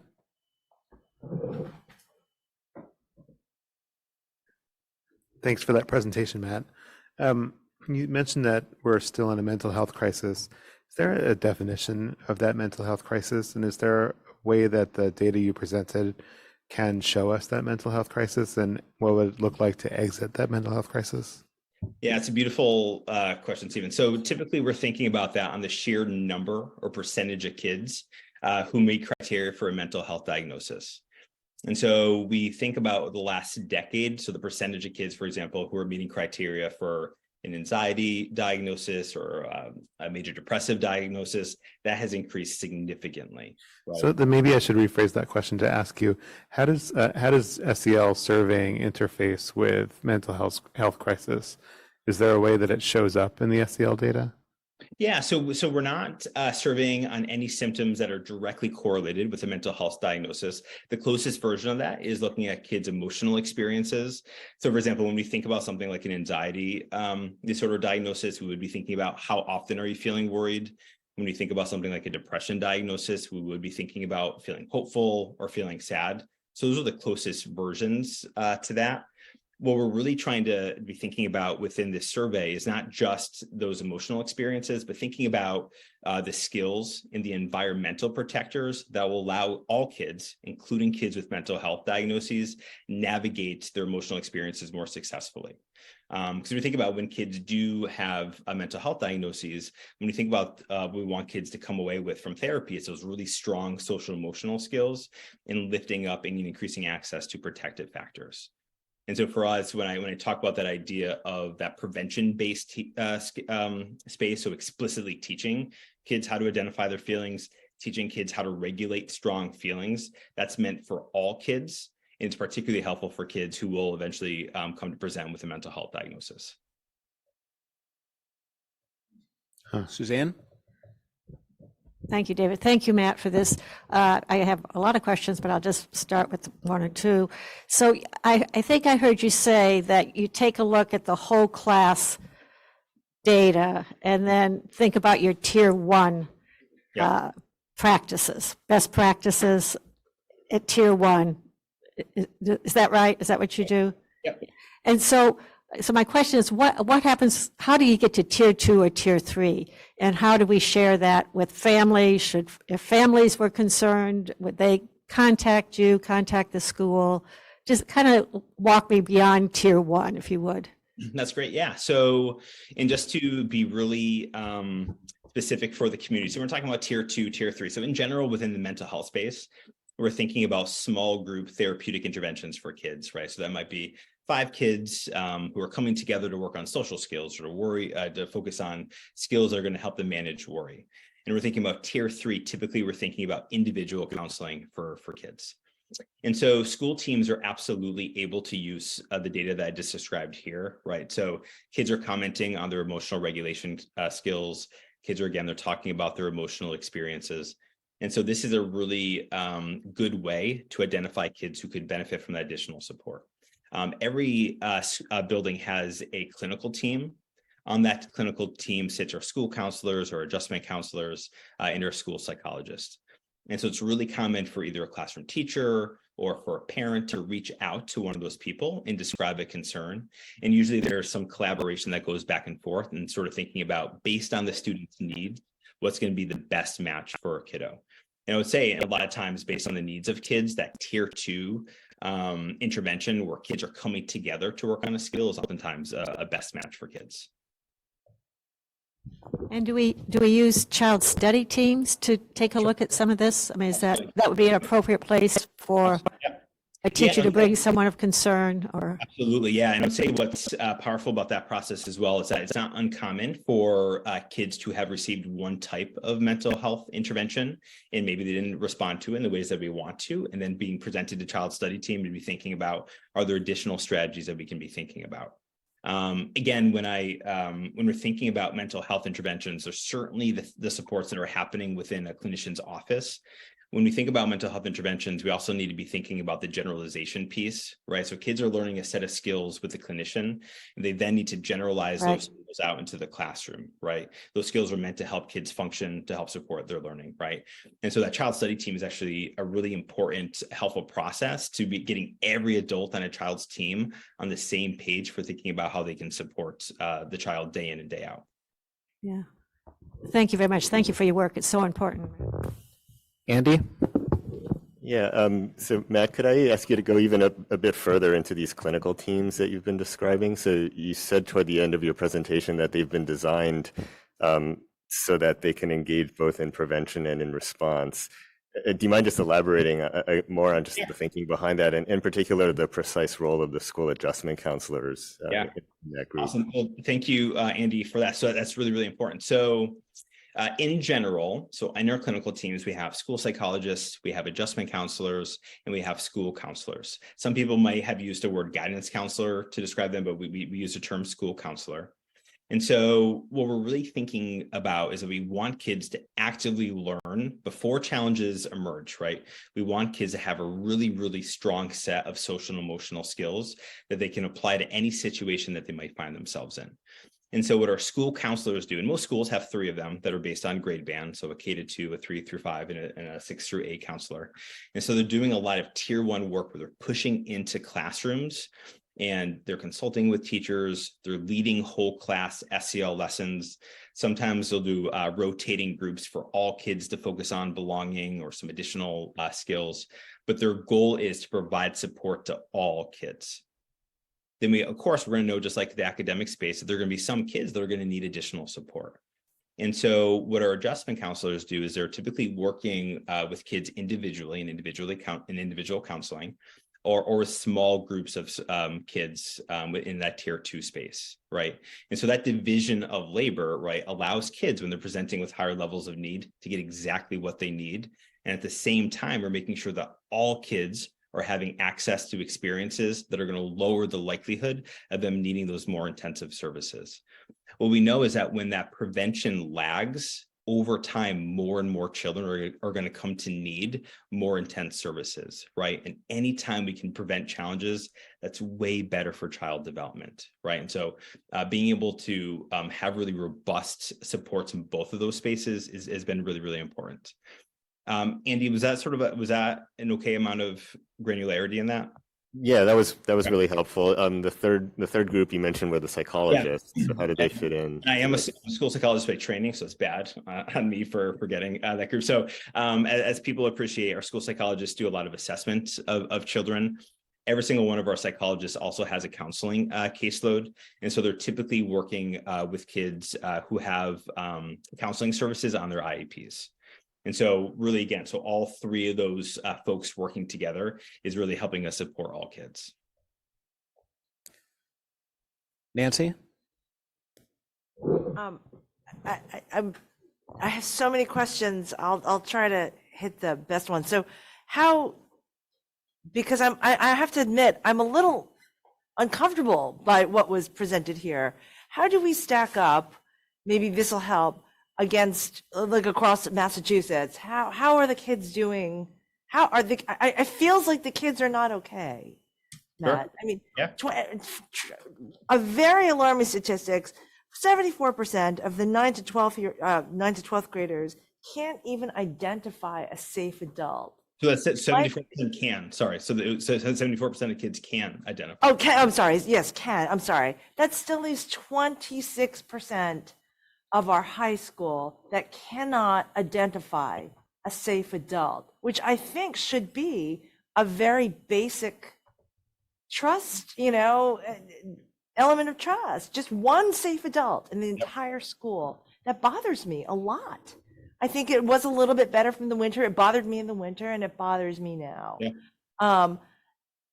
Alice, I'm not going to put you on the spot, but I'll talk to you after as chair, because Alice is in high school and I don't mean to, I'm not going to corner you, but I'd love you to comment on some of this too. If you can, you could say no, that's okay. I don't know, like, so I don't know, that was a lot. And I just have a million questions and I have to say, I'm worried. I mean, the numbers are better, but the kids don't, it doesn't feel like the kids are all right. And then, do we have any qualitative information? And hopefully it's all anonymous. So, but do we have any reasons why? I mean, 65% is not, I'm nervous. I'm going to be honest with you. Yeah. So to answer, and so am I. So in living in this space, right, you're spot on, right? We definitely have a lot of work to do, right? And so as I present this, I do have hope in that it's better, and we're certainly not where we want to be. That's absolutely the case, right? And it's been the case for a decade that we've been in this really, really challenging space. Now, fortunately or unfortunately, depending on how you look at it, we do stack up very favorably with other communities. And so I didn't offer it here, but there are some norm sort of national averages that Panorama offers. And so our safe adult data and our school belonging data stack up really strongly. Like our data are higher than like 80 to 90% of schools, right? But for me, the really important thing is understanding within our district, is that really the goal that we're setting for ourselves, right? And I think we should have stronger expectations than that, right? And so again, so it's great that we are increasing over time, but Nancy, you're spot on that we have a lot of work that we want to continue to do. And forgive me, I don't mean to be a glasses. I'm hopeful. No. I'd like to be a hopeful person. Yeah. On that spectrum there. Yeah. But have we dug into why? Have we asked why they don't feel like they can identify even one? Yeah. So what kids will and kids give beautiful answers to these questions, right? Well, what kids will typically say is that when adults see them as more than just a student within their classroom, that is infinite. That is so important for them, right? And so that's the experience that we're really trying to offer for kids, right? That the adults in their buildings see them for entirely who they are. And what I do want to offer in sort of offering what we do with these data. So after each round of surveying, every single school and our clinical team then sort of pushes it out to staff, but every single school receives a list again of kids who are able to identify a safe adult and kids who are not able to, right? And then we want to put that information in all adults' hands, right? So we're taking a team approach and helping support that kid. And what I want to offer here is that it is a beautiful experience observing both when an adult is named as a safe adult and how powerful that is for them, and when they don't get named as a safe adult. But it's beautiful that we have a lot of educators who kind of take it personally, which I kind of want, right? Because they want so badly to be that safe adult. And so we have a lot of adults who are going to continue to be pretty stubborn in this space and continue to work on it. And so I don't blame you at all for looking at that and being like, that's not great, because it's not, right? We have a lot of mental health needs that we continue in the district.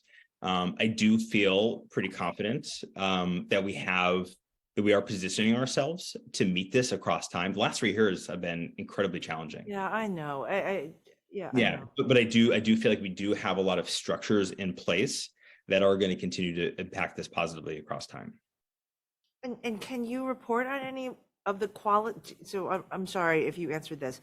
Do you have any qualitative data that you can share about some of the kids that don't feel or do not feel like they belong, or don't feel safe? Is it like fear of retaliation? Is it fear of what is that? So it's the idea. So when we break, so the questions themselves, and kids will comment on this qualitatively, it's this big idea that I just feel like people don't understand me, or I just feel like people are not really interested in me as more than just a student in my classroom. Right? It's sort of that feeling piece of like, when I look around my spaces, I feel like there are people who are deeply interested in my entireness as a human, right? So that's what kids are sort of describing there. And that exists both with the adults in their lives and also with their peers. What I also want to offer, as I didn't describe it here, we ask kids 3 supportive relationship questions. We ask kids, do you have a safe adult at school? Do you have a peer at school that you can go to when you're having a challenge? And do you have an adult outside of school that you can go to? When we ask kids that outside of school question, well over 90% of kids say yes. When you ask kids about a peer, it's well over 90% of kids. It's a very small group of kids who say no to all three of those questions. And those are kids that we rally around. Those are kids that we're most concerned about. So, it's positive that if kids are not naming a safe adult at school, they have other people they can go to. And we still want to be deeply aspirational and get that closer to 100%. Okay, let's just keep talking. Yeah. This is good. Yeah. This is great stuff. Let's keep talking. Okay. Mariah? Thank you. And thank you, Matt, for this presentation. It was really, I think I agree with what Nancy is saying about concern, but also I feel tremendously appreciative of the work that's being done, of the fact that this survey, I think that, I don't remember if this was already happening before panel 2, but I remember that panel 2 brought up the importance of the universal survey screener for exactly this reason. And to see that data coming in, starting in that fall of 2020 and being able to look at it and the change over time is really great to see the improvement in student indicators. And also to, as you mentioned, to validate the work of the staff and the investments that have been made in this area. So I'm really glad that this is happening and we've had this presentation tonight. Another couple one comment and then a couple questions. One is just also that I think it's so valuable that you're looking at the peer, sort of the vertical and the horizontal relationships. So I'm so glad to see that too. I have 3 questions. One of them is, and I think this is a little bit tied to what Stephen was talking about earlier, but I'm not sure if you answered it already. I'm going to ask again. Are the things that the mental health will say, like risk markers, I guess I would call in your survey, are they used, or are they at all, do you find that they're correlated with IEP diagnosis later on? Like, are they something that if you flagged that you would say, well, this student is at risk for a health indication on an IEP? Do you use the data in that fashion to perhaps identify students who would benefit from a health-based IEP, or is it not used in that way? So awesome question. So the tool itself isn't super helpful in terms of diagnosis, but there's not uncommon that we would apply what's called a multiple gated strategy, where if a student, for example, is flagging with a lot of anxiety, a lot of hopefulness, can't identify a safe adult, has a lot of school belonging, it's not uncommon for those kids to then meet with a clinician and do more diagnostic testing or do a more narrow band rating scale to assess for symptoms. And so, and I would also say that when kids do come to be evaluated for special education, it's not uncommon for this information to be used to try to identify what are some additional questions that we can ask kids. So this tool in itself, not diagnostic, but sometimes it can put you on that path for getting more information that would be. Okay, that's great. Then my second question is, and maybe this is very obvious, but it wasn't to me. You said the survey doesn't include gender identity. Yep. Or I'll say gender or sexual identity. Why doesn't it? Yeah. So we pull all of our, so I just presented a ton of demographic data. Yes. So we pull all of our demographic data from Aspen. And so kids from our student information system. So we're not asking kids any demographic questions. They just get the survey, and then the demographic information is pulled in. So that's the reason for that. And then my last question is, for the adults who aren't identified as safe adults, because you have students identify adults who are safe adults. So for the ones who aren't named, is that an opportunity for targeted sort of professional development or other opportunities to increase that relationship component of their practice? Not that, like, a student just might not name them, but it also might be an opportunity, right? For sure, yeah. And so what I would say, so we haven't necessarily provided that targeted support, so having a list of educators who aren't named, but I would offer is that a really consistent part of our professional development is hanging out in the space of relationships and belonging. So just an example of that, myself and Kendall Jones last month, we did a full faculty PD for BHS, and this was the entire topic. was on belonging, was on relationship building. And so I feel pretty confident that our staff have received very explicit professional development in this space. And we're going to continue to talk about it because how incredibly important and how linked it is to our academic outcomes. And so I super appreciate that as being this really important qualitative tool that we can use to help structure that additional support for staff. And I would love to see just how we can really highlight or recognize those adults who really go above and beyond and get named. I think Asa said that he did something where he went around and like gave some sort of kudos, right, to all of those named safe adults. And I just think that's so wonderful. And I'd love to see how we can expand that. Yeah, so a lot of our schools do that, and it's and a lot of our clinical staff, what they'll do is they'll have a list of adults who are named as a safe adult, and there's a couple ways they do it. Sometimes it's an email, sometimes it's a note that they'll put in people's boxes, and to see adults light up in the way that they do when they receive that information is such a culture and climate lift, and we really want to acknowledge the really powerful work that they're doing. Kids make us earn these relationships, right, and they should. Right? These relationships aren't an accident, right? And so we really want to make sure that adults are knowing the power of their work. Thank you. Thank you. Alice? Okay, awesome. I have so many questions. My first question has to do with just all of the like really upsetting disparities and inequities. And I was wondering if there are examples of other districts similar to Brookline or not similar who have like implemented like any policies that have in any way shrunk these. Like I was just wondering like if you have any knowledge of that. That is a beautiful question. So one thing I'll offer is I'm part of a group that's working with an organization called CASTLE. So it's a collaborative for academic and social emotional learning. And so I'm able to meet with folks throughout the country. And what I do want to be really honest with is that a lot of school districts are continuing to grapple with this. And so that's really challenging, right? So I wish I could tell you, Alice, there's a school that is nailing it and we're not seeing these discrepancies. Unfortunately, this is pretty pervasive right now throughout education. And so that is just a comment on that. We still have a lot of work to do. And Alice, what I'll offer is that hearing directly from you and your peers is so fundamental in this work. One thing that I think is really important about this survey is that this is information that's coming directly from kids, right? It's not adult perceptions, it is student perceptions, right? And so I do feel like we're on solid ground of continuing to use your voices to inform the type of supports that you and your peers are getting. Okay, no, thank you so much. That is so full. I just have a few more questions. My second one has to do with actually the thing you said about filling out the survey and like 60% and what you just said about student voice and like only 65% of high schoolers. And like, I'm gonna be so honest, like I never do those surveys. Like me and my friends, like never, like we just go and play like Snake Game on our computers. Like I never do those.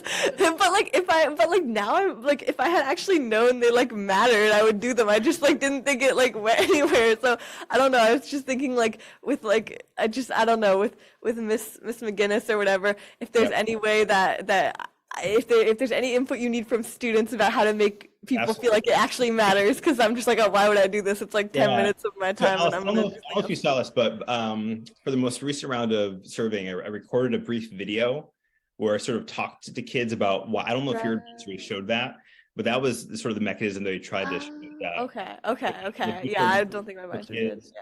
Why it is that we're asking you these questions and what it is that we do with that. So I think you have a lot of influence in the school. So if you could help me, so we're going to do it again in May.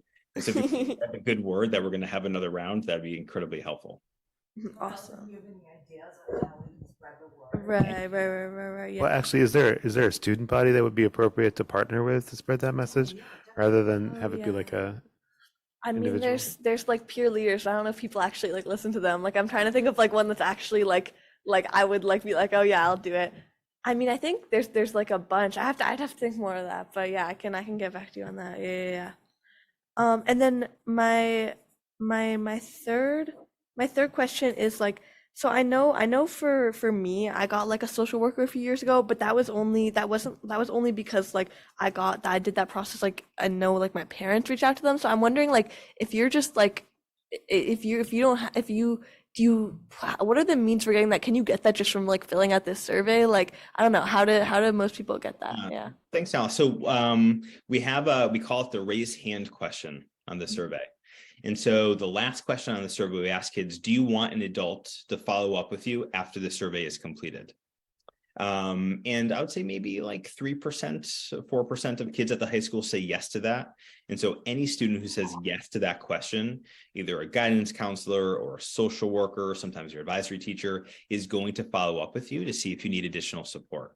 And there are a lot of kids who have come to access additional support from a social worker because they answered that question. I know how vulnerable and hard it is for you to walk into a stranger's office and say, hey, I need help. And so we want there to be this really easy way where you can raise your hand and say, hey, I would love for an adult to follow up with me. So that's one way that we really try to do that. Awesome. Thank you. All right, I have a couple of questions regarding what you were talking about toward the beginning of your presentation with when you had the Yerkes-Dodson chart that was up, and you talked about how we also need to be concerned about the minutes of instruction to make sure that they're qualitative and that students are going to be in the right frame of mind to most benefit. And I'm wondering if there is any documented correlation between number of minutes of instruction and where a student falls on Yerkes-Dodson.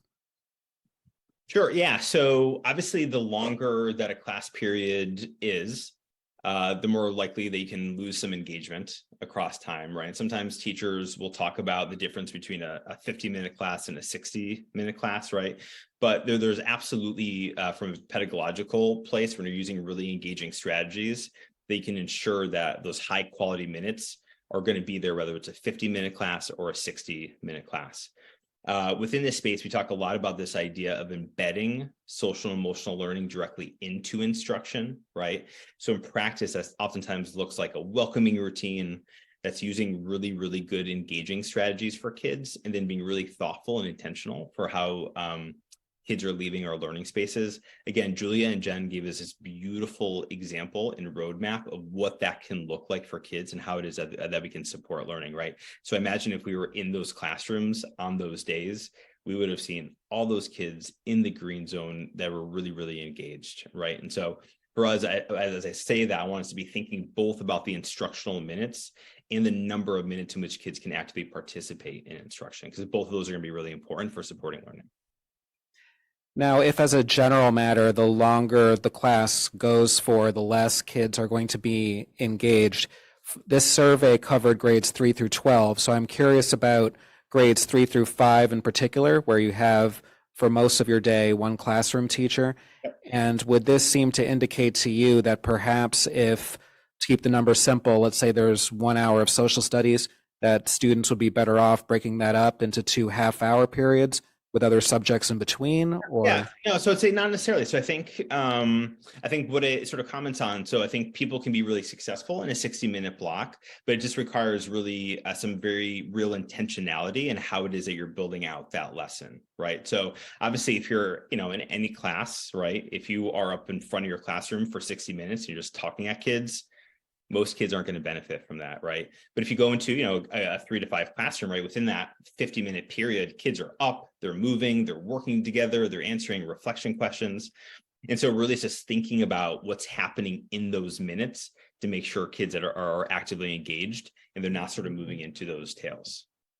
And then also beyond minutes within subject areas, is there also, as the day progresses, students become less engaged just because they've been in school longer for the day? So there's sort of a... Yep, and I'd say, teachers, sometimes it happens at the high school where you get kids right after lunch or you get kids at the last block, and that's real, right? But when we think about how we structure a classroom, we always want to begin with a really thoughtful welcoming routine, right? We know that it would be great if every single student entered a learning space in that green zone. It doesn't happen in practice, right? And so there are some teachers who absolutely know, the first 5 minutes of class, we need to really be thinking about energy boosters. I need to regulate kids. I got to get them into a space where they can benefit from the instruction that's going to happen, right? And that's part of what it can look like to teach during those time periods. And so again, it's just sort of that thoughtfulness piece that we're not just thinking about the content, but we're thinking about the how part of it and how it is that we're structuring lessons to allow kids to engage. All right, thank you. Any further questions? Helen? Thank you. Well, thank you for the presentation, first of all. But second of all, how long have we been doing Panorama? This is our third year. We didn't do it before then? So we did a smaller version of it in the 2 years before that. Yeah, so we did a lot of the school belonging work. We started off just in 9th grade. And then the year the pandemic hit, we were doing it in 9th and 10th grade. And then that following fall is when we started doing it district-wide. Because, well, I guess then it doesn't answer my question. Because one of the thoughts I had, if we had been doing it before the pandemic and before we hired the social workers, would we see a difference, from before the pandemic? I mean, taking into account the factor of the pandemic, but in responses, and we don't have that, right? Right.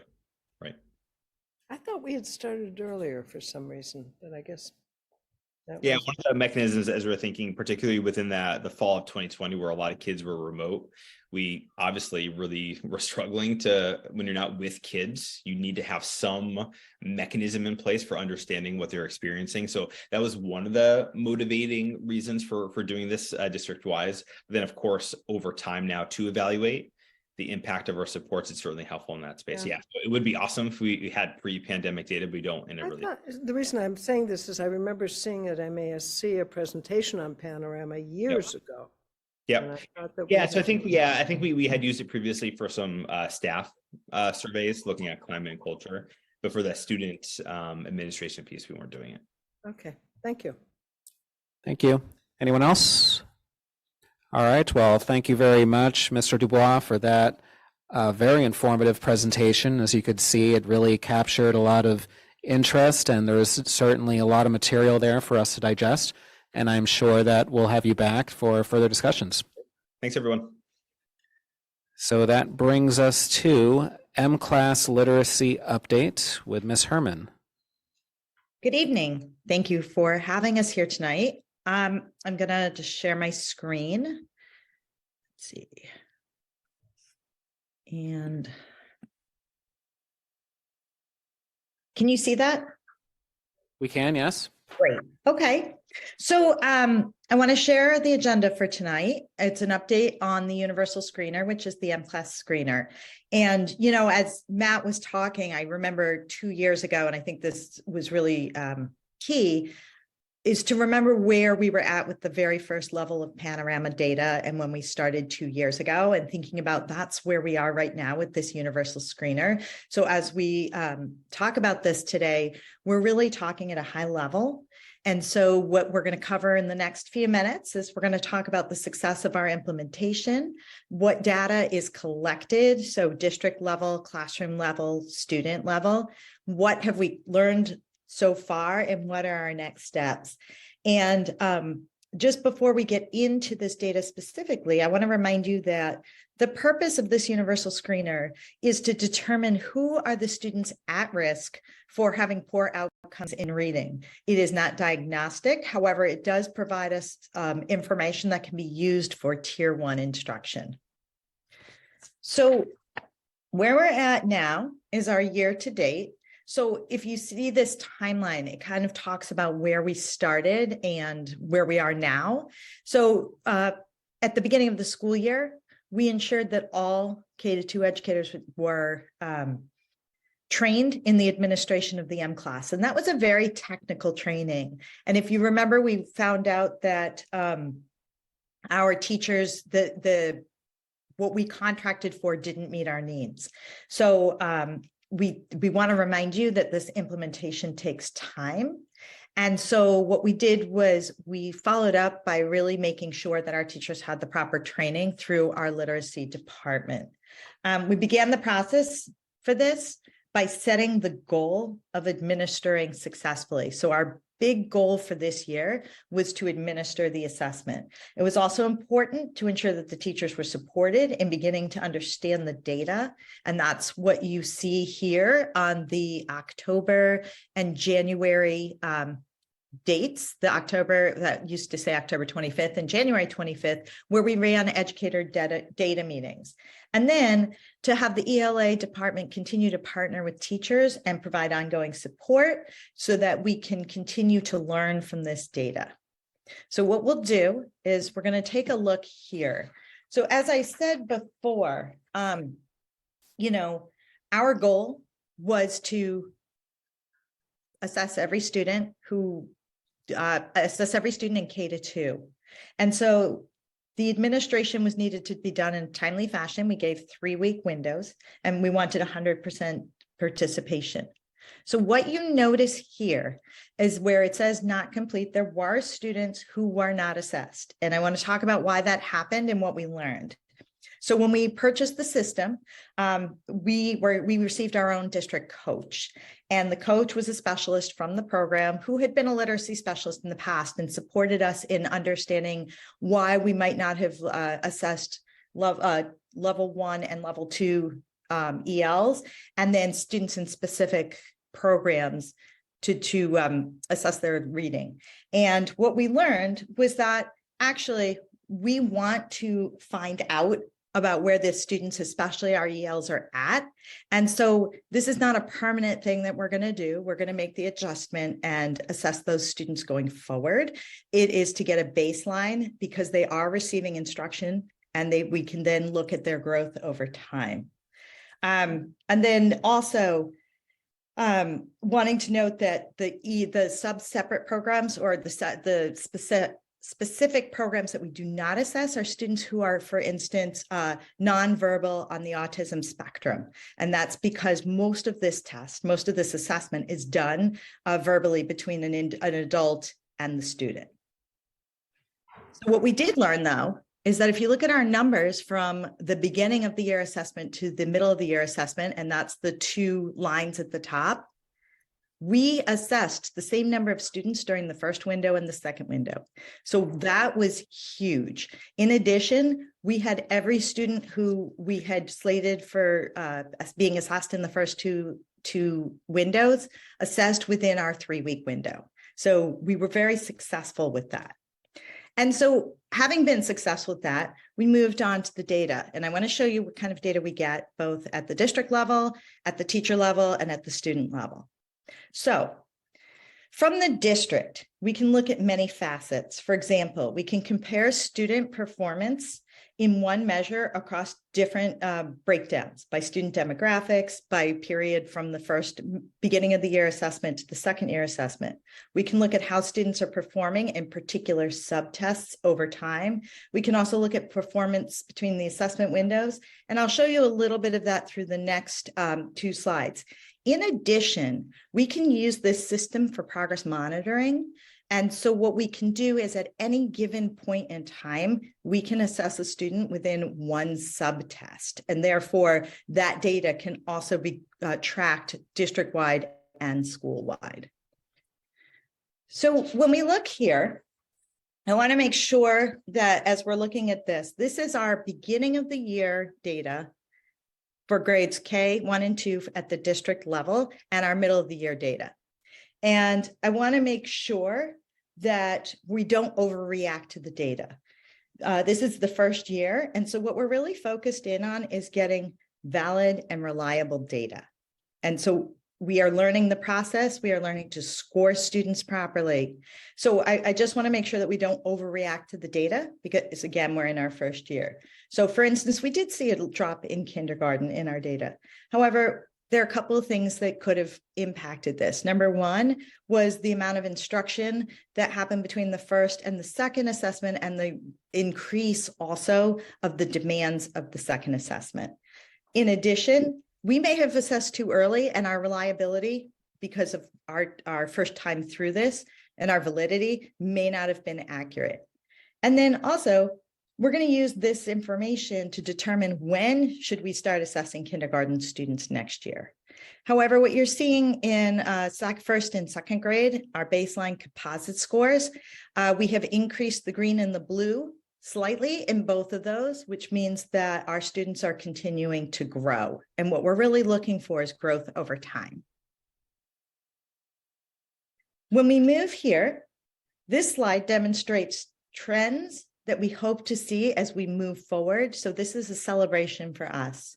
So we were looking at this word reading, and what you'll see is that the red zone and the yellow zones are getting smaller, but we're also seeing, like at grade 2, many students are testing out. So if you look at that striped line, that's where the test shut down and said students had gone above, either met the benchmark or gone above it. And I want to keep in mind that, again, the demand of the assessment increases over time. And we also want to talk about I also want to share one other piece of data. So again, Can I we ask talk one question, just because you say those slanted lines are where kids have tested out. So who are the blue people? the blue students started at a higher rate level to begin with. So what happens is that the test sort of self-regulates. So it shuts down. So at a particular time for students that were on grade level, it just said not to go any further. But there were also students who got bumped to the next grade level automatically. So the blue kids were already testing above and they continued to test. The green students, the system said, you've reached your goal, you've got above, we're going to shut the test down because it wasn't worth spending more time on it. I see. So the blue students just wanted to do more? They had already started out at the above. Oh, at the higher level. Beyond, yep. Okay, thank you. So the one thing I just... Can I ask a follow-up on that? I'm sorry. I'm just Sure. also confused. So for the blue students, though, they were already blue in beginning of year. So how would they have started at a higher level at the beginning of the year? No. The first assessment, they keep going. The first assessment's when they determine if they're beyond grade level. The second one, they may be beyond grade level, but many of the students in the green have already, the test just shuts down for them and says, we don't need any more information. So green and blue are above grade level. Green is if they're striped. Green is at grade level, blue is above. Okay, I'm not following it, but we don't have to get into it now. It's all good, even if it's all good data. Okay. Exactly. But here's the even better data though. And this is the part I think is really important. So at the beginning of the year, we look in our first assessment, our percentage of students that were at risk for dyslexia, or for potentially having a disability in reading was 7%. We have knocked that down to 1.7% with instruction. So we have moved 27 students out of the risk factor. And so what we have to keep doing is we've learned what's right for those students. We have to keep that going so that those students remain out of the risk factor and move towards the green and blue zones. Michelle, can you say that again? We're looking at the red zone from grade 1. I'm sorry, can you... We're not looking at the red zone. What I'm doing is just sharing an anecdotal piece of data that says that our risk factor, 7% of students were at risk in grades K through 2 at the beginning of the year for having a specific learning disability or a poor reading outcome. They were at risk. In our second assessment data, we have knocked that down to 1.7% within our K through 2 students. Do you have... It's not on this. Yeah, do you have a chart that has relevant data to that point? Yeah, Michelle, it's not a chart, is it? This is Suzanne. It's not a chart. It's a weighting of different factors. No, I know that the risk factor is a specific calculation that's... So Stephen, can you be more specific about the question? Sure. So you're referencing a risk factor, which I know is none of the colors on here, but rather something that's determined separately from these colors. So when we looked at this at the curriculum subcommittee a while ago, we looked at the growth from BOI to MOI, and it didn't suggest what you're saying so far as I recall. More. I think I only showed you the risk for the second window at that, which was one. We definitely didn't discuss that the risk factor declined as a result of or specific or SLD. The risk of SLD declined as a result of our educational interventions. So I'm really let me back up. I want to clarify that. The risk did not decline as of interventions. I want to be really clear. This is about tier 1 instruction. So after the first assessment, we determined that 7% of our students were at risk for either having dyslexia or poor outcomes in reading. There was, it was clearly they were at risk. Through our tier 1 instruction between October and the end of January, we moved 27 students out of that risk factor. It That's wasn't great done news. through intervention, I'm, right? I'm thrilled to hear it. I'm just really curious to see the M-Class data that backs up that point. So you want the individual student breakdowns No, of no, no. all of their subtests? Or So when we calculate risk factor, do we do it with M-Class data? yes. So can we use M-Class data to describe the point you're making now? Can we visualize that So information? we can visualize that. So I think what we can do is I can take it offline and just pull the report. It's the same report I did show at the, it's the more detailed report that I showed at the subcommittee that demonstrates that data. Great. Yeah, Thanks. absolutely. Thanks, And Michelle. what I will do is lay assessment 1 on top of assessment 2. And That then would you be can- really helpful. Thanks, Michelle. Because Absolutely, yeah. I know the risk factor, deriving the risk factor can be confusing. So helping us see that using M-Class data, I think would go a long way to helping us see how we use M-Class data to derive risk factors and to understand how we move students in and out of risk classifications using this screener, which is the whole point of using it in the first place. So thanks, Michelle. Absolutely. Absolutely. We were just not going that deep. So sure, I will absolutely send you that. I just took a note of that. Val, do you want to ask now or do you want to wait until we've completed? I just have a couple more slides. I can wait. It's about intervention and what you were just talking to Stephen about, but I'll wait for the rest of the slides. Okay, no, that's completely fine. All right, so quickly, I just want to share with you what a teacher sees. So just to reference this again, this is district level data from the M-Class, and then the teachers see a slightly different screen. So, whoops, I got stuck.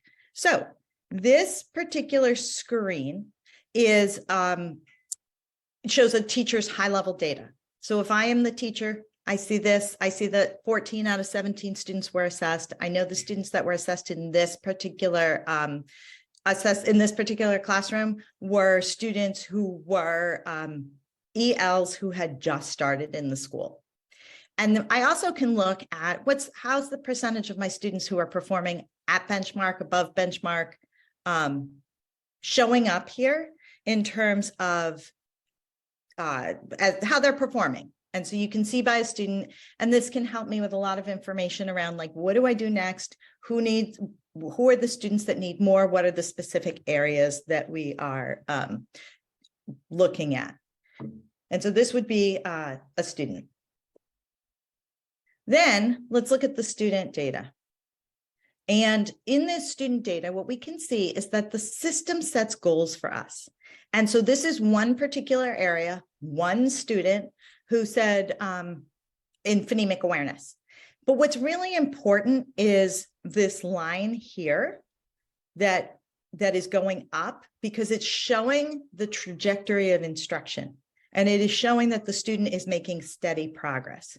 If this line were really flat or even steeper, what it would be saying to us is the student has a really far way to go to meet the benchmark.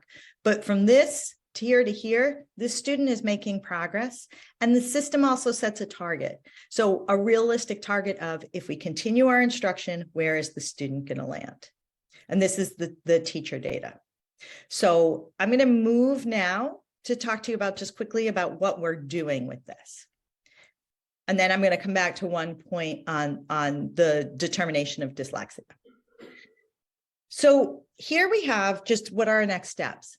So we need to continue to use our M-Class data and we need to triangulate data with students. So for instance, I heard a question go to Matt before about CST and what comes there. So we want to take multiple pieces of data when we determine the needs of a student. So M-Class helps us say, this student's at risk, so we need to look further and to pull in other sources of data, whether it's reading records from the student, from the classroom, or other information that we may have. We may look at, see how attendance data, et cetera. And really what we're doing, the first thing we want to do is determine next steps for supporting tier 1 instruction. So when we get any of this data back, we look at who goes into the small groups within the classroom, who needs more time. I always call them at-bats. Who needs more time to become more proficient with any specific skill. And then identify additional materials for specific students. So for instance, we've spoken about some of the materials we've brought into the classroom. Who needs to spend more time with those materials, or what other material do we need? And then talking about supporting students in tier 2 instruction in the classroom. So within that classroom, we might need to not only more at-bats, but more specific direct instruction for support. And then also we might create some small groups that work together during additional time to really get at specific skills. So I'm going to stop sharing now. And, you know, Matt reminded me, which I appreciate, about the determination for the dyslexia piece. So one of the big thing that the assessment puts together is the composite score. If a student has a below average, below grade mark, below benchmark on the composite score, and has a below benchmark, well below benchmark on their RAN, which is a rapid naming assessment. So I'm going to stop there and give you some opportunity to ask some specific questions, and just know that some of them we aren't going to have the specific data here tonight. Val, go ahead. Thank you. Thank you, Michelle. So I had a couple of questions. The first one is where Stephen was with you before, although my question's on the intervention and the second administration of the screener. Mm-hmm. So I'm trying to understand kids getting screened out there, what the interventions were and what that really means. Okay, so I think the first thing to be really clear on is M-CLASS is not mean interventions. So it's not that we got our M-CLASS data back and we started giving kids, like sending them to the reading specialist or using OG or Wilson with them directly. I want to be really super clear about that. What happened was teachers were given that information and really pulled on those students, and provides like more individual instruction within the classroom, more at-bats, more practice, paid more attention to specific skills within the tier 1 instruction at the classroom level. That is all that really has happened with the students that moved specifically. Okay, and then my second question is, when and under what circumstances does the district recommend that a student get a full neuropsych to actually? Good question. So in December, you also heard from the new teacher center. So one of the things that we are doing is really being intentional about when a student moves to a neuropsych or to a recommendation for evaluation. And so seeing at risk in the M-CLASS data, especially at kindergarten and first grade, that is very far from the first intervention or the first idea that happens. Students would go through classroom specific instruction, tier 1 instruction. They would also move to tier 1 and tier 2 instruction, and they might even move into tier 3. That would happen potentially with the help of the child study team, so that we can track what was tried with the students. I think one of the things that has been a misconception, and I think this might be what you're getting at, is in order to get OG or Wilson support for students, especially students who need tier 3 support, that does not mean you have to be on an IEP. We have people that can provide that. So our big goal is to support students in reading before they get quickly to an IEP evaluation. I'm still not clear that when the district would recommend, or when. Are you looking for a number? Because the thing for us is, like we look for the growth over time. So that last, I'm going to share for one more second. That last I won't share, but that last screen that I showed you that had the graph of the student, we watch that growth over time. And so if we are seeing appropriate growth for a student, that's what's going to help with that determination. So are you looking to say like we use a certain amount of time or a certain amount of intervention and then they automatically, I just want to make sure I'm answering your question. Grade level growth, I mean, obviously reading it gets harder to learn to read and more challenging when you're reading to learn in older grades. So I'm wondering at what point. Okay, I think I understand. Yeah, I think I understand. So because we're going to give this screener multiple times in the first year, in K through 2, and because we can use the subtests, for instance, even that rapid naming, we can use those subtests multiple times at any time with the student, even though it might be outside the window. We would want to continue to we want to look at those and see growth. If we are not seeing growth, then we would start to address whether a student needed to go for evaluation, certain other interventions. But we want to see that we need to see growth, and the value of the data that we get is that we can see that growth over time, and that we get information from the system to see if it's a reasonable amount of growth. If we see that a student I'm not going to tell you when a student's going to be referred to an evaluation, because I think that's outside the scope of teaching and learning. I think I would have OSS speak more to that. But I will say, if we don't see appropriate growth over time, we are certainly going to be looking at the why. Thank you. Mariah? Thanks. Thanks, Michelle, for presenting on M-Class. I have 2 questions. Sure. One is, I heard you say, or I think I heard you say, that this year the educators are also being trained on the administration of the screener. And that the data may still be, I don't know if I'm going to use the right words or your words, but I'll say more variable, or perhaps due to sort of that learning curve that people are still on. So have you quantified, or does M-Class provide quantification of how reliable the results of this are, especially in this learning curve phase of the first year? Because that's an excellent question. Because students are being tracked into different things and risk factored and everything else. I mean, there's consequences for individual students of the results of this exam. I'm not saying like, well, I will say, I mean, it could be positive or negative consequences, right? They could be receiving unnecessary interventions, although I presume no one's relying just on M-Class. It's M-Class plus other observation, but especially where, and I'm going to ask that question. I'm going to combine it with the part where you talked about going from a 7% to a 1.7%. And that number a little bit bothered me, in that, or at least the way it was described. I know I'm working on it. Sorry, I've got a sick kid at home who's fussy. About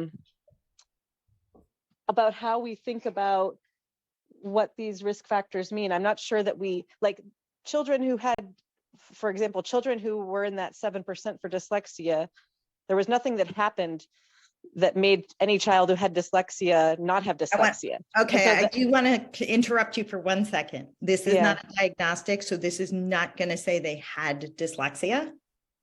No, but that's my point of the way it was phrased earlier, I think could almost, I'm not saying you said that intentionally, but the way it was phrased was like they had, they were 7% high risk or whatever the word was for dyslexia or others, poor reading outcomes.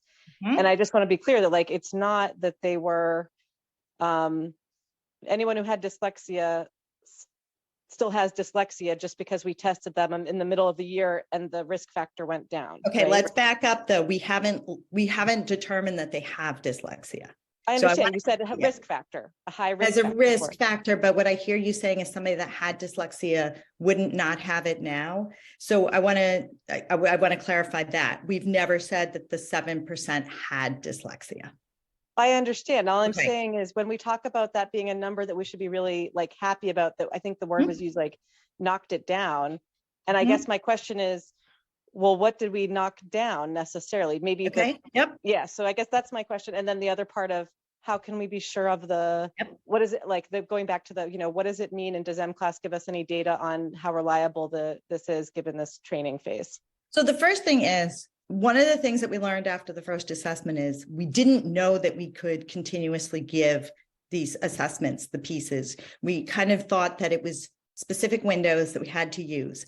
Once we learned that, we've been working, so our literacy department works with teachers and they send them back and say, like, if this data doesn't look right on a student, let's redo the assessment. We also have done a ton of norming. So having 2 adults sitting with the same child and doing the assessment and having both of them record to see how close they are. So that's part of what we've been doing to increase our reliability. The other thing I would say is that actually our current assessment, our current data is probably more reliable because of the amount of practice that we've had since we started.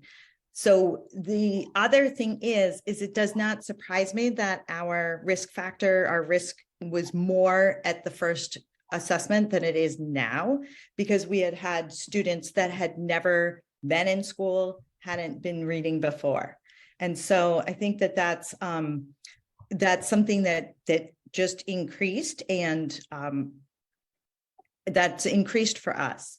And so we also had increased performance on our RAN. And so the data that Stephen's asking for, you'll see that in the graphing, that our students who performed, some of our students have performed poorly on the rapid naming at the beginning of the year have increased their performance. And that's really part of what helps us determine whether a student's at risk. Thank you. Stephen? Thanks, David. I just want to take a giant step back, first of all, and say to Michelle and OTL, just congratulations on a really strong rollout of M-Class. I wish I had started by saying that. It's just clear that the rollout was really successful just by the number of students participating in this. And it's just really reassuring to me as a school committee member, but also as a parent of a dyslexic kid, that we have really strong data now coming in a really reliable way. So it makes me feel confident that we're going to be able to make policy decisions relating to really strong data going forward. So just a sincere thanks on that. And I just have one other comment to make also. Thank you again for providing what I think is a really strong and succinct summary of what was presented at curriculum subcommittee, I don't know, like a month ago, maybe. Mid-February. Yeah, I just want to point out one thing that I remember really caught my attention at the subcommittee meeting that I don't think was in here. The illustrative slide that you had in here that sort of dove down into one specific category was on word reading, which I think showed a normal distribution for Brookline students. But the categories that were concerning, and I think that relate to issues that pertain to our curriculum, have to do with decoding and phonemic awareness, where, if I remember right, I think it was phonemic awareness that we had 38 kids at the middle of the year assessment that were at 38. It was 38% that were in the red zone, and that wasn't normal distribution. So that was something that made me panic when I saw that slide. So I saw that wasn't in here, but I just wanted to note that there is an area that M-Class seemed to point to that will be interesting to study further when we do the literacy review. That will, when we look at the curriculum in greater depth. All I mean to say here is that M-Class, I think, is already shining a light on some of the specific subvariables that may or may not have something to do with our curricular choices. Okay, so a couple of things, like total transparency. I tried to cut the slides down, and that wasn't criticism. I just wanted to make sure that I wanted to bring that out. That's there. You're correct. That's there. And I wanted to show the sort of the celebration to show what it looks like when the distribution, when we see that. We have identified some areas that we are working on. I think that I have to shout out the ELA team this year. They have been amazing in terms of turning around and saying like, we need this for our students and getting that. And I think you're right. We did see some concerns in phonemic awareness. We absolutely did. And it's something we're on. And one of the things, just so you know, we've been walking classrooms at every single school in the last 3 weeks with the new teacher center and looking at what are we seeing happening. And that's also a piece of determining like, so what do we do with that information? So I think, yes, we get that from M-Class, and then we turn around and we look and we say, what's really going on? And, is it, and again, the other thing that happened with us this year is that we implemented Haggerty at K2, and then at 3-5 we added in the word, the spelling connections. That's the continuation of the foundations.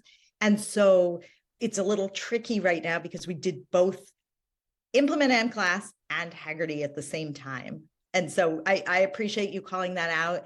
And again, I'm happy to provide additional data. I don't mean to suggest that OTL is not responsive to what you've already discovered to be potential holes in our literacy curriculum. And I know that Haggerty is a deliberate response to what is perceived to be a possible area that can be strengthened.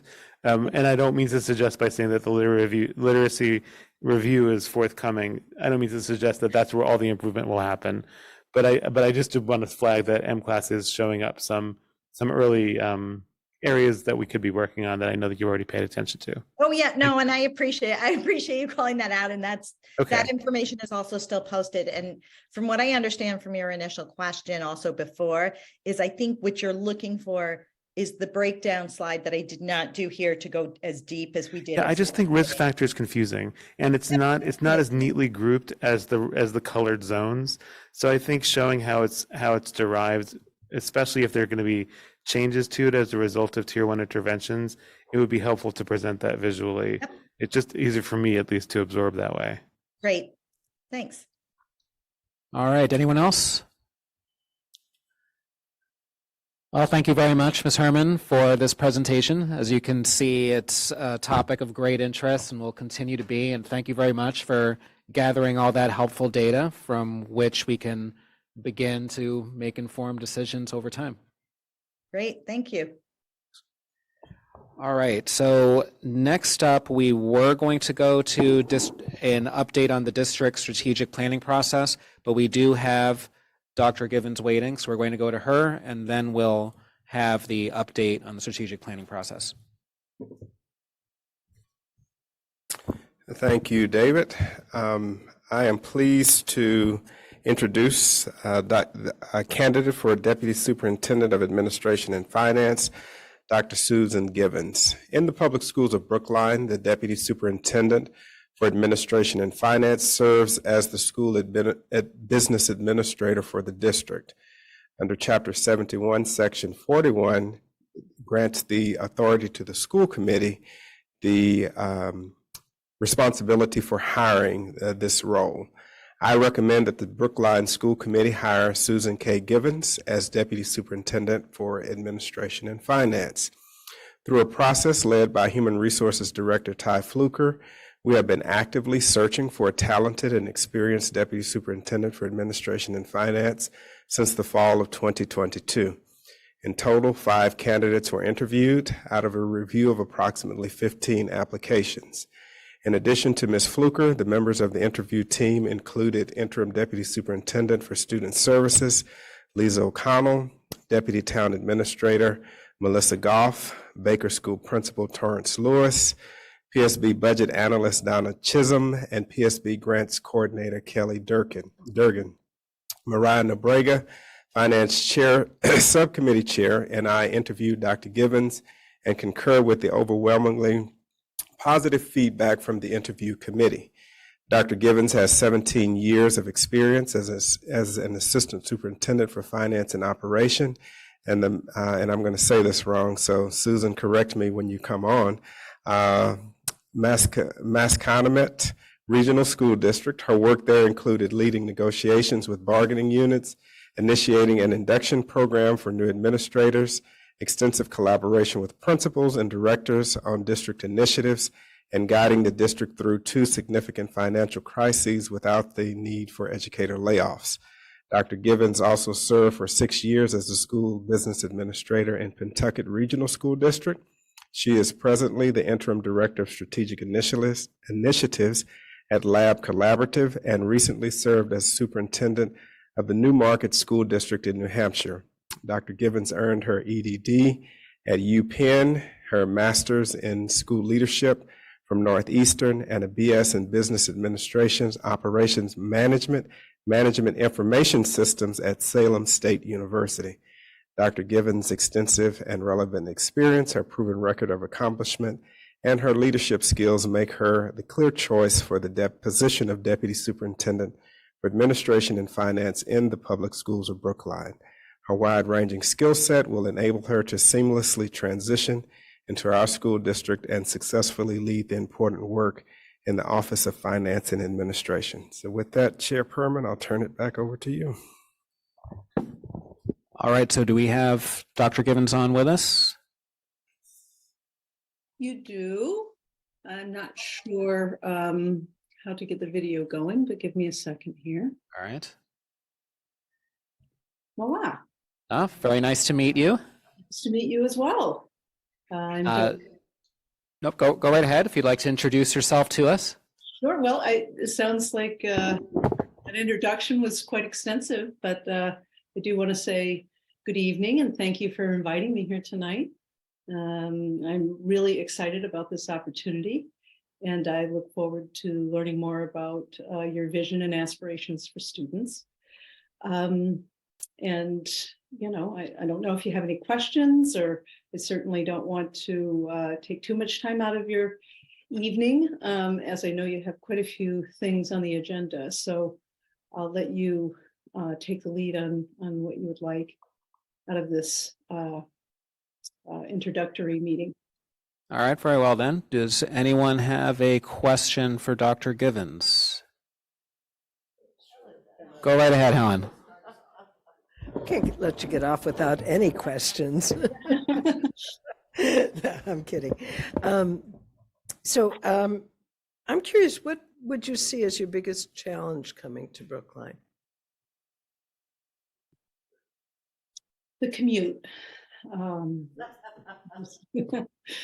That's a challenge, depending on how far you're coming from. Right, or which way the Google Maps takes me to get there, I suppose. But my biggest challenge, I don't know if it's a challenge so much as I think coming into Brookline, it would be important for me to get to know people, really get a good understanding of your vision. And I certainly have read what your goals are for this year, and they really align with my values. And I feel like I'll be able to help you move towards achieving those goals that you've set. But in order to achieve those goals, I have to know where you're at. And so I would spend some time really trying to get to understand where you are in your journey towards achieving those goals. There's an awful lot of data and information that I would need to get familiar with as quickly as possible in order for me to be able to provide you with advice and support you in part through the end of this year. I'll do a little transition this year and then into next year. So I don't know if that's a challenge, but that would be, really the order of my priorities coming into Brookline. And so you would be able to start right away, is what I hear you saying?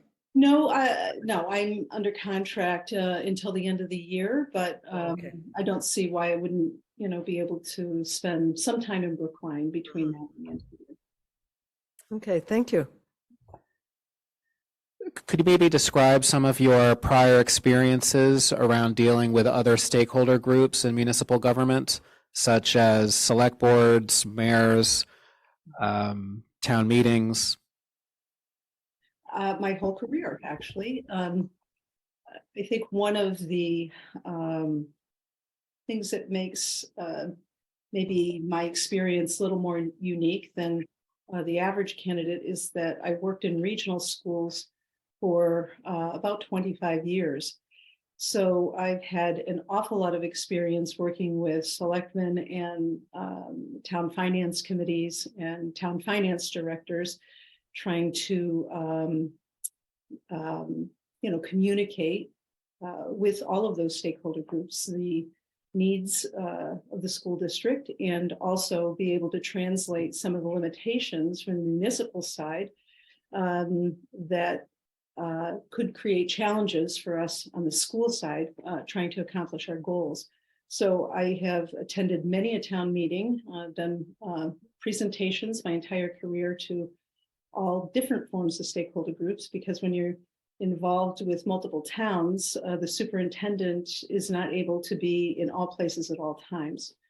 Also, as a superintendent of schools, certainly addressing town meeting, developing an educational plan and the financial plan that supports the educational plan, and communicating that broadly is also something I've had experience with. So very comfortable with communicating and translating, frankly, our learning outcomes, our goals, and how that translates into the resources that we're requesting. Thank you. Any other questions? Suzanne? You know, I'm just kind of fascinated. I've been in education all my life, but I would never even consider being on the financial side. I mean, it just feels so separate from education, from the educator side. So I'm just wondering, you've alluded to this idea of understanding our goals around education, teaching and learning, and then how you can push that forward in the budget. Could you just say a little bit more about how you got into public school budgeting and finance, and why that excites you? Yeah, well, I'll tell you. In my family, the women in my family either became in the area of business and finance or teaching. And my mother leaned towards the finance piece. My grandmother, a teacher. And so when I got to the point where I had to make a decision about, what direction I was going to go in, I thought it would be more lucrative to go into the area of finance than it was to be a teacher. So I headed down that path, but I never really got away from teaching. And so even when I was in college, I was tutoring, and I was working in the labs, and TA for teachers, and that's kind of how I made my way, in part through school, earning money. So I really never got away from teaching. Of course, I've taught at the college level as well, and I really found that my love lies there. But I have a skill set that I've developed in the area of organizational leadership that has served me very well. And I think that that skill set in Brookline could be something that could help you to elevate the school district and help you to keep your focus on instruction. I always say that I'd rather have the conversations not be about money, because you're confident in the finances. And so you're not having conversations, let's say, about overrides. That's not dominating your world, right? So it's something that I do. I love teaching and learning, and I understand how to align resources in order to accomplish our goals. And I think that's perhaps the skill set that maybe attracts you to me at this time. Thank you very much. Mariah? Thanks, David. And thank you, Susan, for joining us tonight. I'm very excited. During our meeting, you discussed your sort of philosophy around maximizing the instructional minute. And I'm wondering if you could just talk a little bit about that here and how that aligns with the finance work. We started to talk about it a little bit a minute ago, but I'm wondering if you could just talk more about that. Yeah, so there's certain elements. So I've had this essential question that's really driven me throughout my career. And that are, what are the essential ingredients present in schools where students and staff thrive and achieve at high levels? So not just thrive, but achieving at high levels. And so I've really tried to understand all of the different facets of education and how in those school districts that are performing well, how they're accomplishing that. And there's certain themes that I've seen, as I've gone through this learning journey. One of the things that I believe matters most is quality instruction and the instructional minute. And so the more that we can enable staff to focus their attention on the instructional minute, learning outcomes will improve. And so that really drives a lot of the way that I think about how do we go about the business of educating students? How do we provide resources to teachers so that they have them ready and available to them, and they're not having to think about, is my class clean? Will the lights come on? Does my technology work? That they're actually able to come in and focus on developing relationships with kids, identifying where those gaps are that you were talking about earlier, working on planning, and not having to spend their time trying to track down things that they need in order to get the class up and running for the day. So that's really a passion that I have. How do we focus our energy on the instructional minute, and how do we eliminate the barriers that prevent us from keeping our focus on that instructional minute? Thank you. Anyone else? Nancy?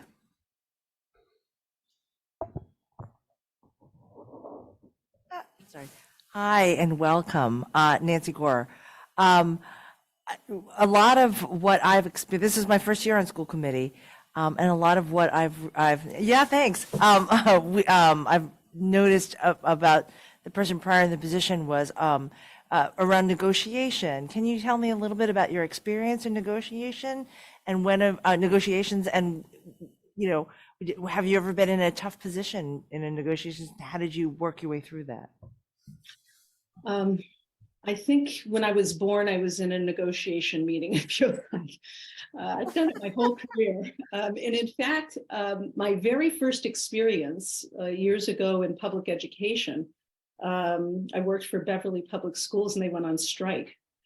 And so that was a little challenging situation where I was the one that was presenting all of the data, and I was in court testifying about the impact some of the proposals would have on the resources available within the school. So yeah, that I think that introduction to negotiations was maybe a little trial by fire. Trial by fire, really. Yeah. And so after that, what's really hard about negotiations?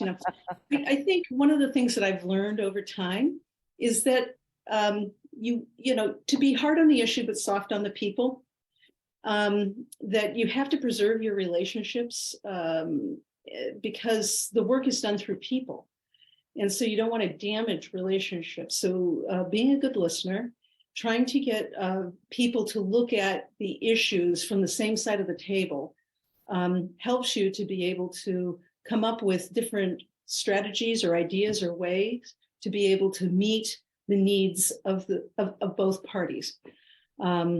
So IBB, I've used that model before, which is interest-based bargaining. It can work in some places. It takes a tremendous amount of trust. And sometimes unions are not interested in using that type of an approach, especially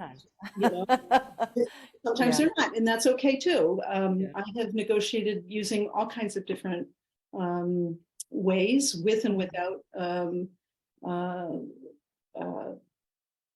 facilitators or attorneys involved, both with and without. I have seen negotiations get really heated and go to mediation. So there's not much I haven't seen or experienced in the realm of collective bargaining. Initial contracts, I've negotiated those. I was the primary person that negotiated all contracts that were non-teacher contracts at Masconomet and at Pentucket as well. So I've had quite a bit of experience in that domain. Wow. Great. Thank you very much. All right, anyone else? Okay, well, thank you very much for joining us this evening, Dr. Givens. We are going to meet an executive session later today to discuss you, and then we might return, and so stay tuned. Okay, very good. Well, it was a pleasure to meet you all. I look forward to working with you in the years to come.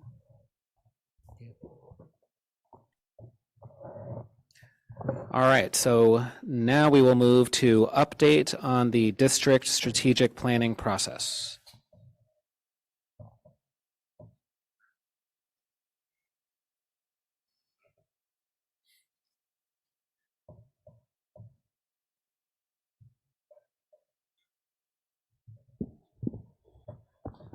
All right, so this is a brief update on the strategic planning process. We completed session 2 today.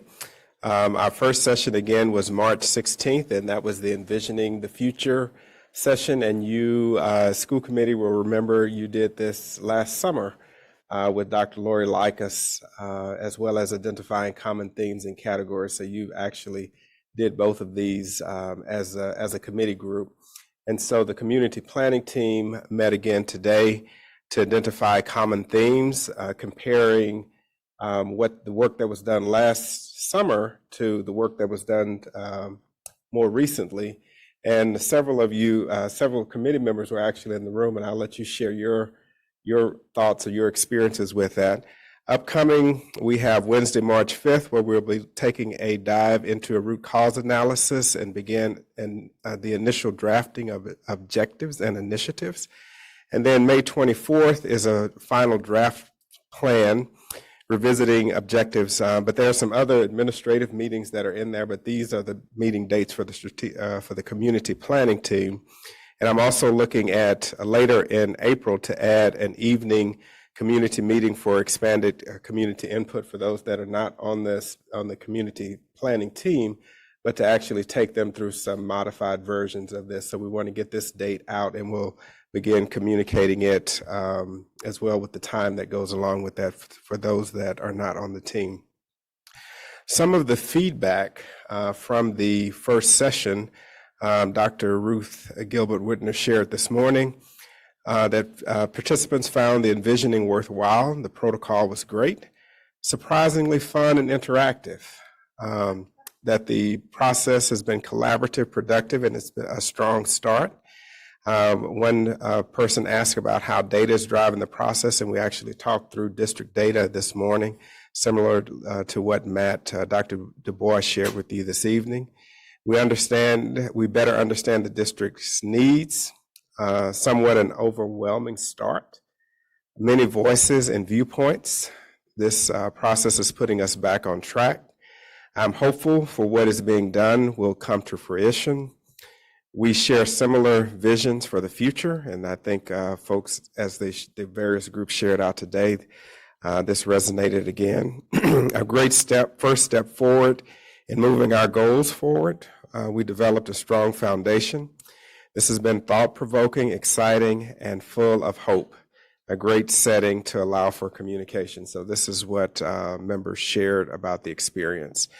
And so some upcoming milestones, we're going to be launching a strategic planning website that will have all of our documents on it, as well as the community members and important dates and information. And then once all this is said and done, this product will come to the school committee for your collective engagement, review, reflection, input, so that then we can be in a better spot for starting off or launching. So with that, that's a brief drive-by of the strategic planning process to this point.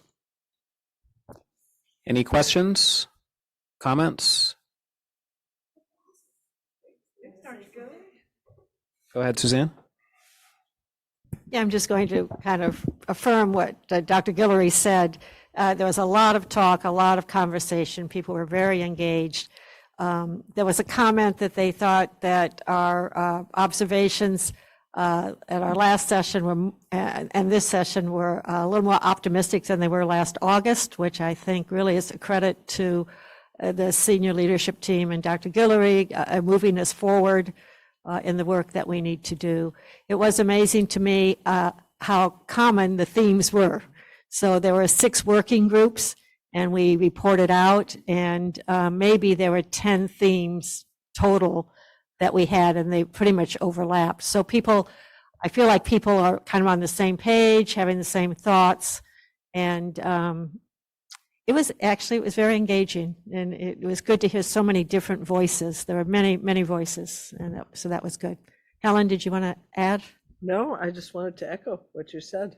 That's all.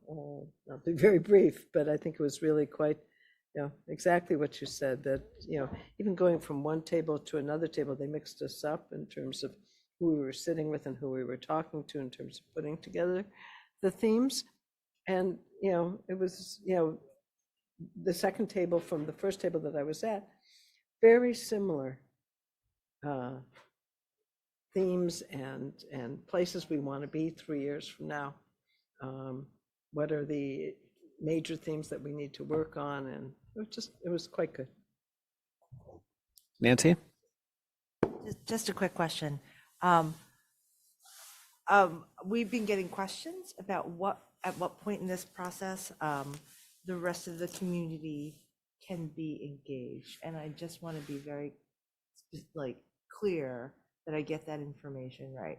I think from past conversations, you said they're pretty much kind of welcome to engage at a lot of different points in this process. How do we get that information out? Like through parent leaders? Can parent leaders share that information? And I want to make sure that we let people know when they're invited at the appropriate time. So there are approximately 40 members of the community planning team, and also no one's been turned away at the door for those who are not on the team who happen to show up. So others are certainly welcome to participate. There's this forum on the 26th of April that is tentatively planned. Once that's confirmed, that will get blasted out to lots of different stakeholder groups. So that'll be an additional way to participate. And then, of course, we ourselves as a school committee are also going to be reviewing it, and there can be public input, of course, at that meeting as well. Go ahead, Suzanne. Well, I'm just thinking another possibility is once we have the website up, we could certainly take either comments, emails, public comment, if people have input from that information from the website. So that's one of the ways we're looking to design the website, to keep it going, keep that information moving forward. But it's what I'm looking forward to doing is later in the month, doing a modified, facilitated version of the sessions that have already occurred, so that folks can have that similar opportunity or experience. I think one of the concerns was that certain groups didn't feel like they had a seat at the table, when really the table is open to everyone. Am I correct in that assumption? It is open to everyone, but I will also add that in assembling this team of 40, there was broad outreach to a diverse set of stakeholder groups, and each group was asked to recommend some people to come forward for who they would feel is representative of their particular interests. And a lot of these groups also have overlapping populations. So for instance, each school committee was reached out to. That's, of course, a very broad group. And then within each school committee, some specific subgroups. So there are members who are really bringing their experience from a number of different groups, even if they are officially designated as a representative of one group. Sure. Okay. Sorry. Mariah and then Helen. Thanks. I attended this morning for the first hour, and I was so struck by the positive energy and engagement in the room, which it was very exciting to see. I do want to emphasize that I feel that we should be bending over backwards to ensure inclusion across, and we can still looking at who is not in the room, even as they may be representing multiple constituencies, who is not in the room, and continuing to make sure that we can include those voices who are not present. So I think that the plan itself can only be as good as the totality of the community for who it's going to represent. So, and I would look at beyond the PSB community to the entire Brookline community, and how we can engage members of the community who are not active PSB educators or parents. So I think it's really important for us to continue to actively outreach to groups. We know how important it is, and I think Matt even commented on this earlier this evening about how people really need to feel connected in, and so being asked matters. So I really hope we will make those asks. Thank you. Helen, and then Stephen. Go ahead, Ellen.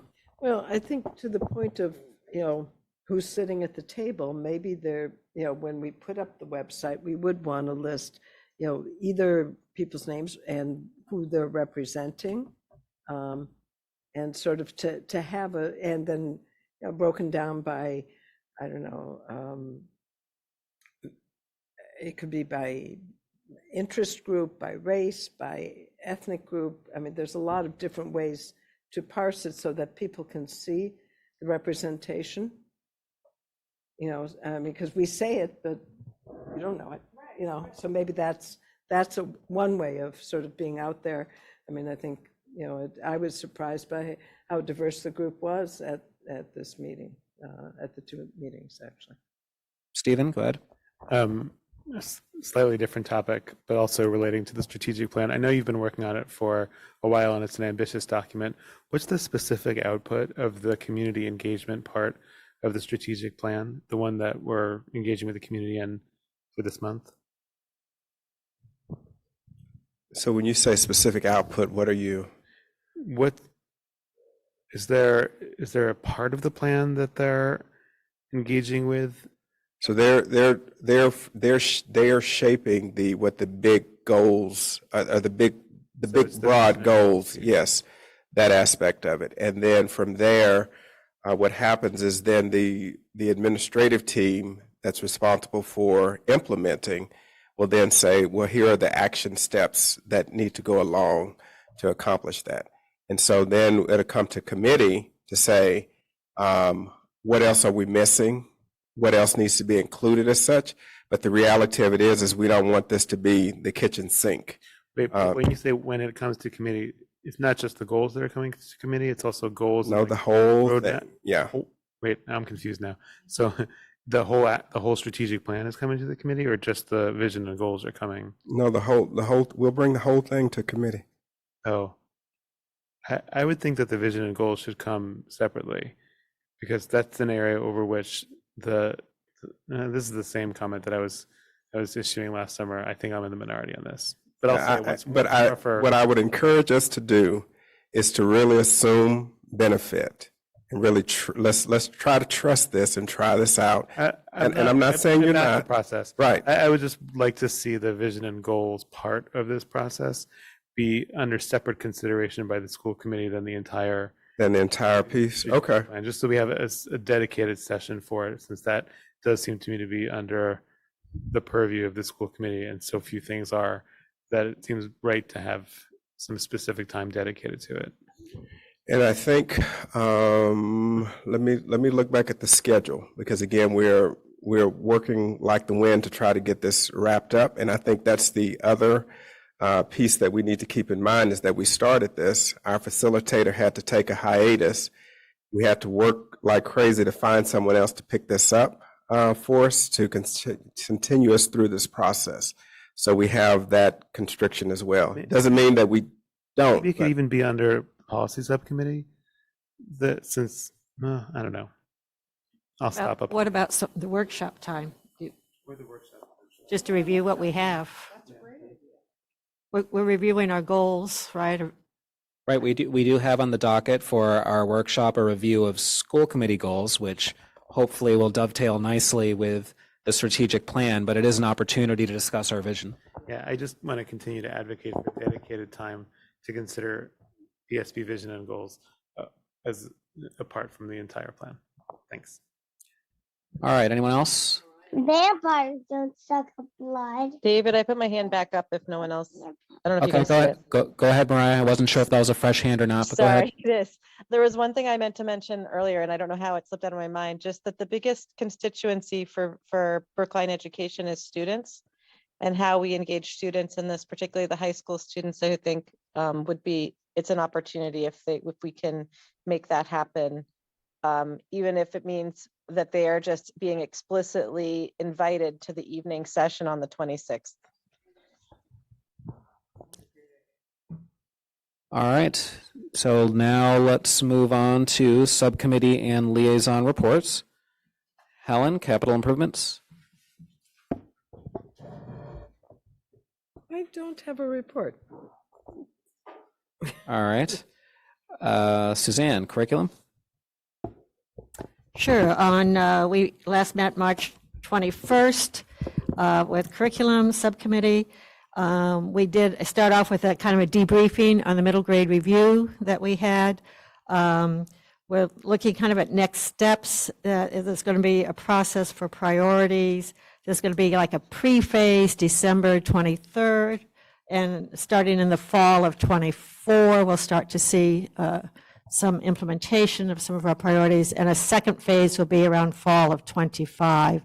So currently, there are 3 priorities that we're kind of focused on. One is deciding baseline experiences for all middle graders. Another is looking at academic win, what I need, what we do at that time. And then the third one is student voice and choice. We talked about that in the presentation. So those are kind of that was kind of the takeaway from our debrief on the middle grade review. We talked. I'll go to the easy one, which is there's a K-8 world language review that should be starting like last week or this week, and they're hoping for some information. Teaching and Learning is looking for that at the beginning of May. So I think it's going to be kind of quick and simple, just to give us some input and see what we've got right now. So that's world language review. We did talk about enrichment. That is going to be an ongoing conversation. And one of the things that Dr. Way is encouraging us is to think about clear baselines for our what we expect in our classrooms for each subject. And after we've figured out what those baselines are, we're very clear about that and they're consistent, then we can talk about how do we supplement those baselines. So that's work that we need to do. And some of that work is being done right now in learning walks as the follow-up to the CSTs review that we had. And in the learning walks, they're going to all the schools, and they're looking for tier 1, we're looking at tier 1 instruction, looking for high quality instruction and standards, rich tasks, and do all students have entry into the tasks? So those are kind of, that's what they're looking for when they do on the learning walk. So there will be some report about that. And that'll be across grades and content. And our next curriculum meeting is April 25th at 3:30 at the high school. So we're going to take a look at career and technical education there with Britt Stevens.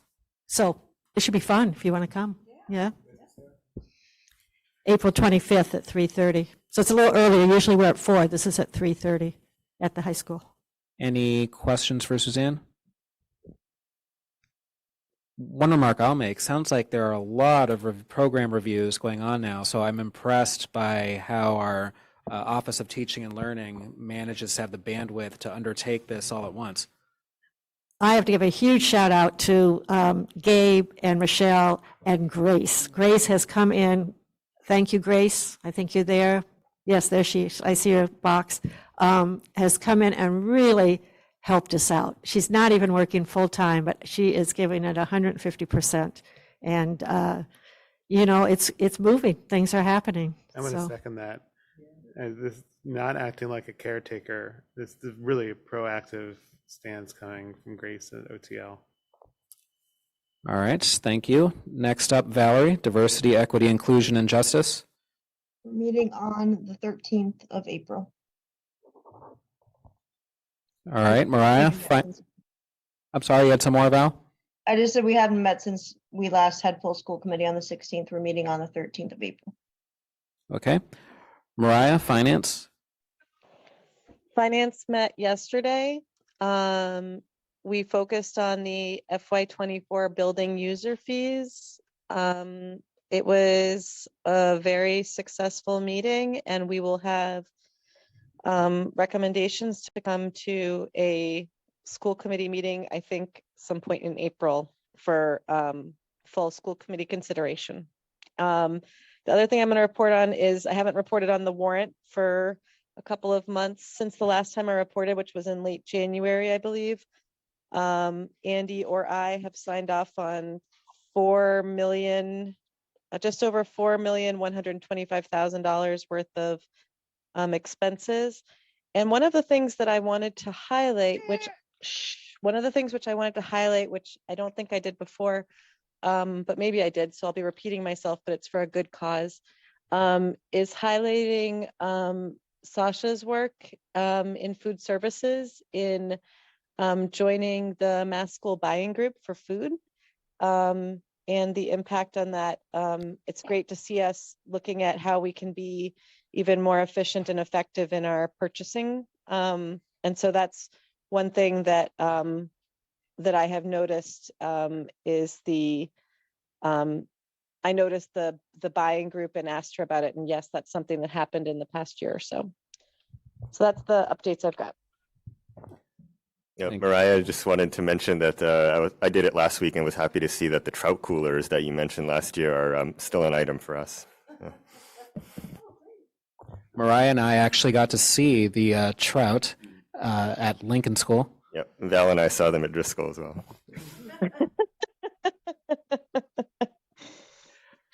All right, next up, I'm Suzanne. Hold on, I'm trying to think if there's anything as exciting as the trout this year. I'm like racking my brain for anything exciting, but no, I think the trout is really the most unusual, interesting thing, the live fish. Apparently they're nearing release. Yeah, yes, that's right. They are, yes. Pretty soon they'll be headed to Jamaica Pond, I believe. Wow. No. Are we allowed? Yeah, no, our reservoir does get stocked at some point by the Department of something. All right. That's the most exciting. There's nothing more exciting than a trout.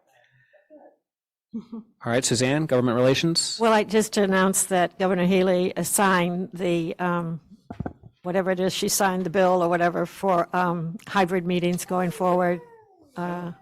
So that's happening. And I believe there's a supplemental budget bill that she signed or that passed, but Val may know more about that. That's the same bill, Suzanne. Same bill, but what does that mean? Does that mean anything for us, Val? Supplemental budget? It means that the school food universal meals program will continue. Oh, that's right. At least through the end of this fiscal year.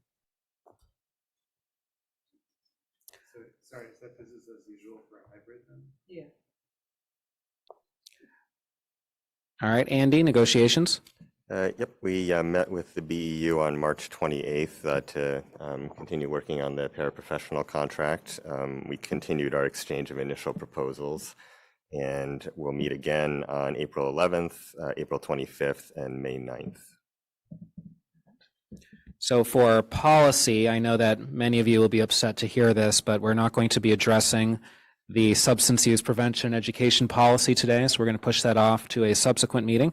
As for an overall policy update, we will be having a lightning quick meeting tomorrow at 4 o'clock to review the warrant articles, to make recommendations to full school committee about potential warrant articles that we may want to issue statements on. This is only being scheduled as a 15-minute meeting, in large part because there are only 24 warrant articles, so much fewer than usual, and sort of a quick initial glance. I'm not seeing a large number of them that pertain to the schools, but that's obviously something for us to discuss formally at the policy subcommittee meeting. So don't be late or you might actually miss the meeting entirely. And that's it for policy. Any additional liaison or updates, Helen? So I have two. One, to make sure that the community knows that there will be a tour of Driscoll School tomorrow at 4 o'clock. All are invited, whoever would like to come. We'll be starting at the historic building up on top where the parking lot is, the town parking lot, and then walking through both buildings. And Pierce School.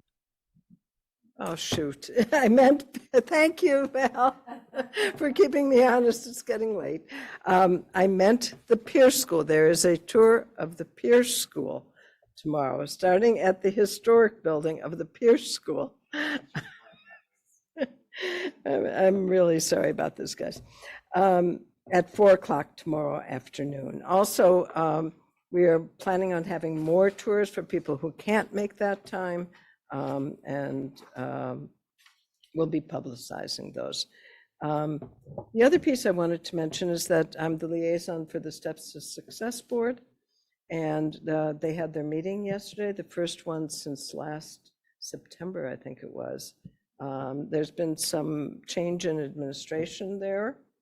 There's an interim person who's in charge. And yesterday was their first meeting to sort of review what's been happening, where are the areas that need to be worked on, and the search that they're doing for a new executive director. This is for the Steps Inc. board. Yeah, I think that, they're moving along. I think things have been improving since the pandemic. They're doing some hiring in different positions also. And we implemented, as people might remember, the third grade for Steps. So they were now included in the 3rd through 12th grade, actually 3 through through college Steps program. They're now looking at the K through 2 grades and trying to figure out the appropriate way to, because the system that we have and the way that we do 3 through 12 is not necessarily what K through 2 families need and K through 2 kids. So their first idea is to hire a family engagement person to help look at some of the things that can be helpful to families.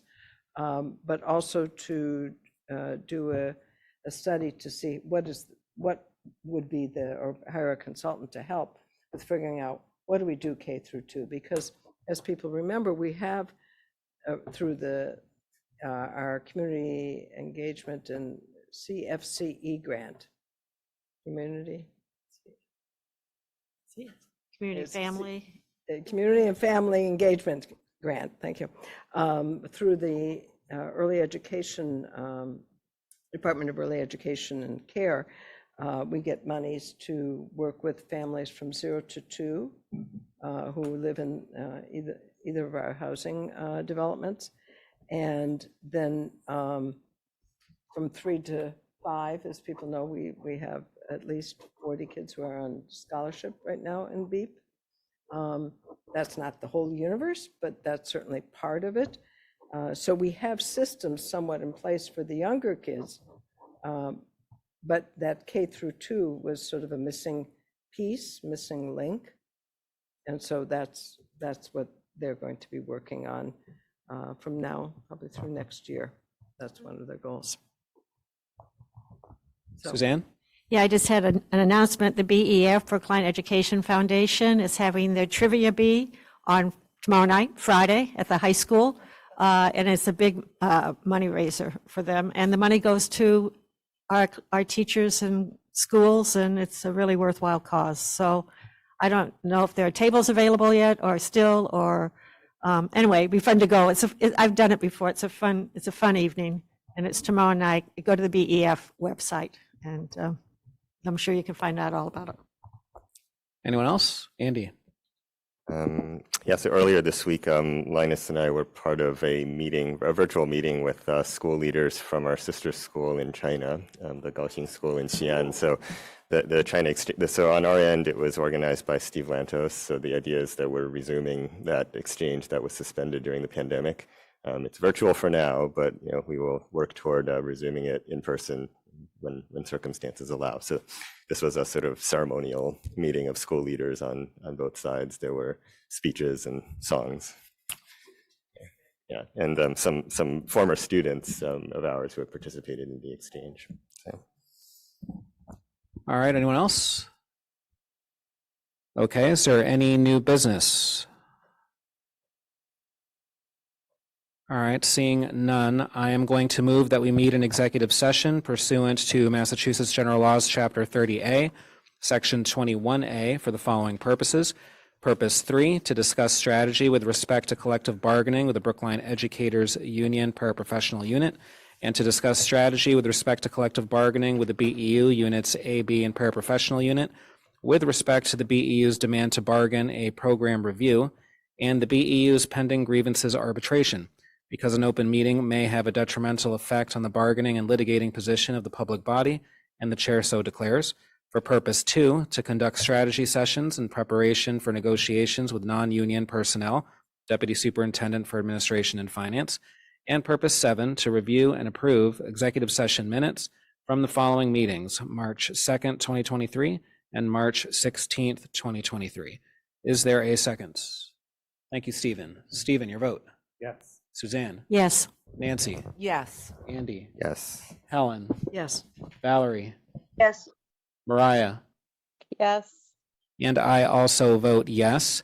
We will likely return to open session for a possible vote to appoint a Deputy Superintendent for Administration and Finance.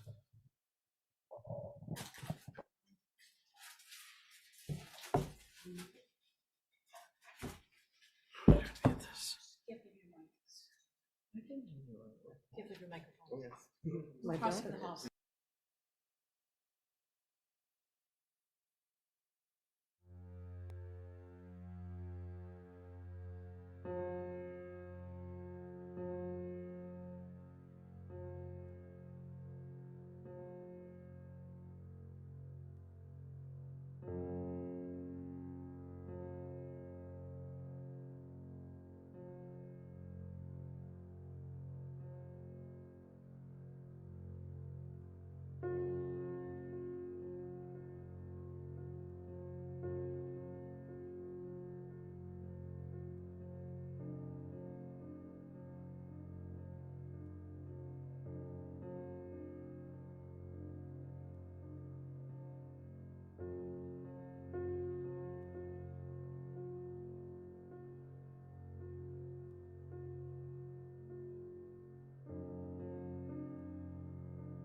All right. 5, 4, 3, 2, 1.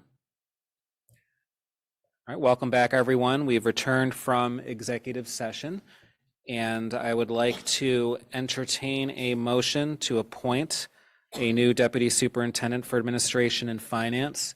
Mariah, would you like to make that motion? So moved. And you're moving that we name Dr. Susan Givens to be the next Deputy Superintendent of Administration and Finance, subject to negotiating a contract, correct? Correct. Do we have a second? Thank you, Nancy. Stephen, your vote? Yes. Suzanne? Yes. Nancy? Yes. Andy? Yes. Helen? Yes. Valerie? Yes. Mariah? Yes. And I also vote yes.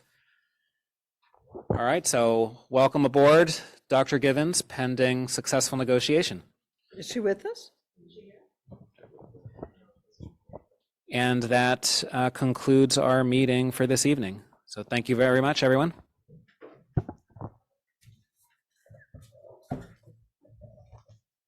Recording stopped.